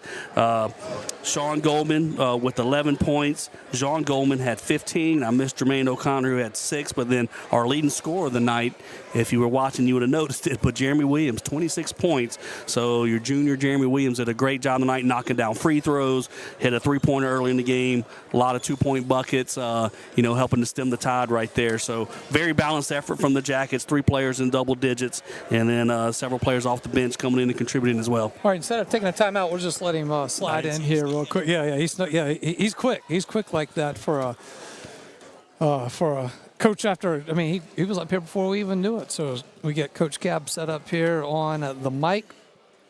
All right, just about ready to go here. All right, we are now joined by head coach of the Yellow Jackets, Coach Cab. Congratulations on the win, 75-57 over Westgate. You look forward to Ruston now. We know that they won earlier in the night over South Lafourche, so you got Ruston coming back here. So let's talk about this one first. Good win for your squad to move on to this round. After the bye, how did you feel y'all came out with the energy in this one? Well, I thought in the first half we had a lot of energy. I thought we played really hard in the first half. And then I think, contrary to what we haven't done it all year in most cases, but we had a big lead at halftime, and I thought the kids kind of started thinking about themselves a little bit there too much. And credit Westgate. It's a bunch of young guys out there. They play hard, and they played hard for all 4 quarters. And, played good enough to win, played hard enough to win. We played hard, but definitely I thought I saw a little bit of that second half. I'm not going to say rust because we've played, 31 games, but I thought the layoff affected us a little bit shape-wise. I thought we had our hand on top of our heads a little bit too much. Yeah, and that's always the concern with that bye is trying to keep the legs fresh, but then not too much rest. So it's always that hard balance to figure that out. But now that you've got this one under your belt, you'll kind of get back into that normal routine. You're playing on Tuesday, you'll play again on Friday, so you kind of get that back. And then, you had 2 really good periods. The second and the fourth were fantastic for for you. The first, you got off to that start. I mean, you were good there.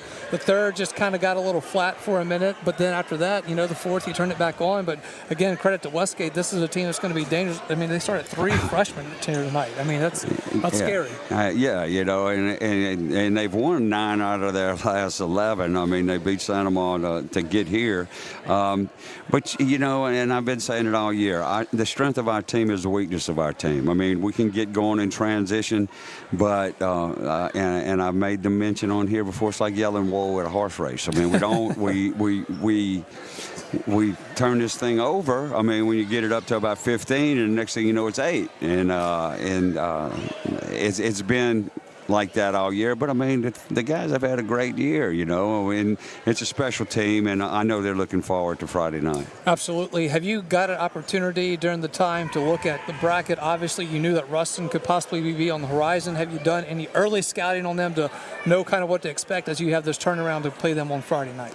No, I've taken them one game at a time. I know Antonio Hudson and Johnny Simmons are friends of mine, and I know about Antonio's son, and I know they have a good team. They got a lot of good athletes and everything else, but we've got a good team too. So we back practice up tomorrow from 10 to 1. We'll take a little time to look at film in the morning, and we'll put something together and come out here and get after it on Friday night. What were you telling the team in the locker room after this one as y'all got out of here? Well, I was disappointed in the beginning of the third quarter, and told them that that's not going to be good enough. I mean, it's a long season. We've spent a lot of time together, and they're really good when they're playing together. Whenever we start losing our composure a little bit, maybe turning his ball over, things not quite going our way, I thought tonight we got into that rut in the third quarter, and we can't afford to have that on Friday night. We had a little bit of opportunities where Westgate was kind of, I don't want to say baiting your guys a little bit, but there was definitely a little chippiness and some talking going on there. Both teams are picking up some little fouls that really aren't necessary, and that's where you get concerned when you get to this point in the season in the quarterfinals, when you have two good teams going against each other, that you don't want to get that foul trouble for meaningless fouls. Well, you got to keep your composure. I mean, with the world we live in now, there's a lot of stuff going on out there, and I've always said, let the scoreboard do your talking, and get out there and represent your family, yourself, and this school, and good things usually happen when you do that. Absolutely. Coach, congratulations on this one. Obviously, big Friday night coming up here. It'll be here at Walker again, 7 o'clock tip-off, we're assuming. Well, that's, if they want to move it to 6 because they'll be traveling a good distance, we would definitely All right, so you heard that. it right there. It could be 6 or 7. We'll keep you up to date on that. So, Coach, again, congratulations on this one. Going to be looking forward to a nice crowd here Friday night for Denham Springs and Ruston. Thank you. Keep it going. All right. Thank you, Josh. That was head coach of the Yellow Jackets, Coach Cat. We will take a timeout. When we come back, Mitch will join me. We will wrap it up here from Walker High School. Again, 75-57 the final. Yellow Jackets over the Westgate Tigers. We're back after this on the postgame wrap-up. It is Yellow Jackets basketball. Where can you get good neighbor service and surprisingly great insurance rates? At State Farm. Because State Farm agent Brandy Robertson is your one-stop shop in Denham Springs for the service you deserve at the price you want. So stop looking around. State Farm agent Brandy Robertson is ready to help. Visit betterwithbrandy.net for your surprisingly great rates today. Brandy Robertson, State Farm Insurance. Like a good neighbor, State Farm is there. Individual premiums will vary by customer. All applicants subject to State Farm underwriting requirements. Demco believes that championing youth programs helps pave the way for a brighter future. From building the next generation of leaders with the Youth Cooperative Ambassador Program to giving students the chance to visit Washington, D.C. as part of the Rural Electric Youth Tour, our dedication is clear. At Demco, we power youth. Learn how you can participate at demco.org. That's demco.org. With Bank Plus, your account is always just a tap away. Bank anywhere, anytime with free Bank Plus mobile banking. Pay bills, transfer funds, and check your account day or night with the Bank Plus mobile app. Deposit checks with the snap of a photo. Keep tabs on your account with transaction alerts. Lost your debit card? Disable it instantly from your smartphone. Then turn it back on when you find it. Your bank, your plus. Learn more at bankplus.net. Member FDIC.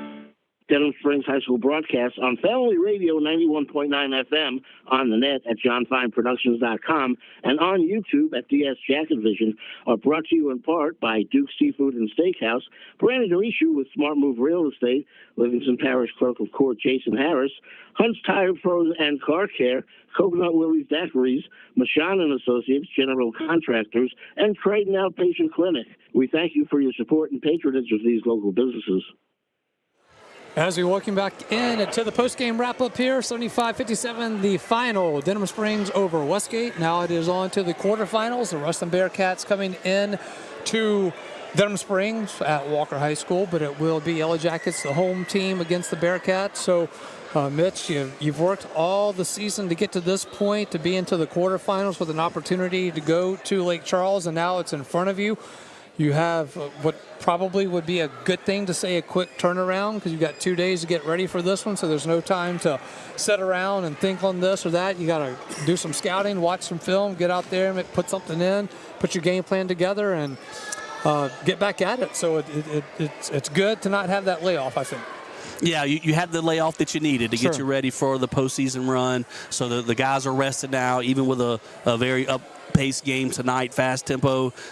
You can recover quicker because you're not as tired going into the game. You kind of fully rested, so they'll be good to go Friday night. Ruston, they're going to have to, they would have played Friday night, then tonight, then they're coming to us Friday with a long trip from up north Louisiana. So maybe they have a little bit of tired legs. You don't know. Young kids, they probably can handle it, but we saw how Coach Rudy Smith came down night early to try and help with his girls and them being fresh. So who knows what Ruston may do, but that'll be a big game. That's one I guess I circled before the brackets came out, hoping they weren't going to be in our area. I knew they were right there at it, and sure enough, that's who we drew. And it's going to be an exciting game. They got some good players, got some college basketball players, some future maybe SEC players out there on the floor, so it ought to be a good one. Coach Cab didn't do any early scouting, but we did. As we were on our way like out the you said before the game, we can look ahead. Right, we don't affect the outcome with what happens on the court. Coach Cab and his guys, they got to focus one game at a time and put all their effort and energy into that. And they did a great job tonight of handling business, focusing on Westgate, and getting that accomplished. Coach Cab also agreed with you that the third, he didn't like the way they kind of came out in that one, and just felt like the energy was there. He said, I don't know if the layoff was a bad thing for us. He's like, I don't want to say rust because we've played 31 games at this point, but maybe the layoff wasn't, as beneficial for him as if you had someone who was nursing an injury that would come back. But nonetheless, Yellow Jackets get the victory here at 75-57, the final, and it will be Friday night. Now, we have anticipated a 7 o'clock tip-off, but Coach Cab just told us there, if he talks to Ruston and they say they want to go at 6 o'clock, he said, I'm sure we would accommodate that. He's got a lot of friends up in North Louisiana, so with them having to make the long trip from North Louisiana down here with an opportunity to get home, maybe, that hour difference. So we'll wait Coach and Cab's see on such that. a nice guy. I might say, no, we're playing at 9:30 p.m. So, you guys are going to have a long trip back after midnight. Or maybe 9 a.m. in the morning. How about that? Get them up and early. Want to thank you all for joining us here tonight. It's been a fun night here from Walker High School. Want to thank everyone involved, whether it be Jake Williamson working the cameras, Darren Ferrante, on-site producer here, all of you that got involved in the chat there. If you were watching on DS Jacket Vision, again, please hit the like, subscribe button for us. We certainly appreciate it. Of course, we always come to you on Family Radio 91.9 FM and on the web at johnfineproductions.com. But Yellow Jackets, again, now improved at 28-3 overall on the season as they await the 6th seed. Ruston Bearcats coming in to this one on Friday night. Again, if it is a 7 o'clock tip-off, it'll be 6:15 for the Sports Center Yellow Jackets warm-up. And if it's a 6 o'clock, it'll be a 5:15 for the Sports Center Yellow Jackets warm-up. So we'll try to keep you updated here on the page at DS Jacket Vision as well. Mitch, anything else before we close it out?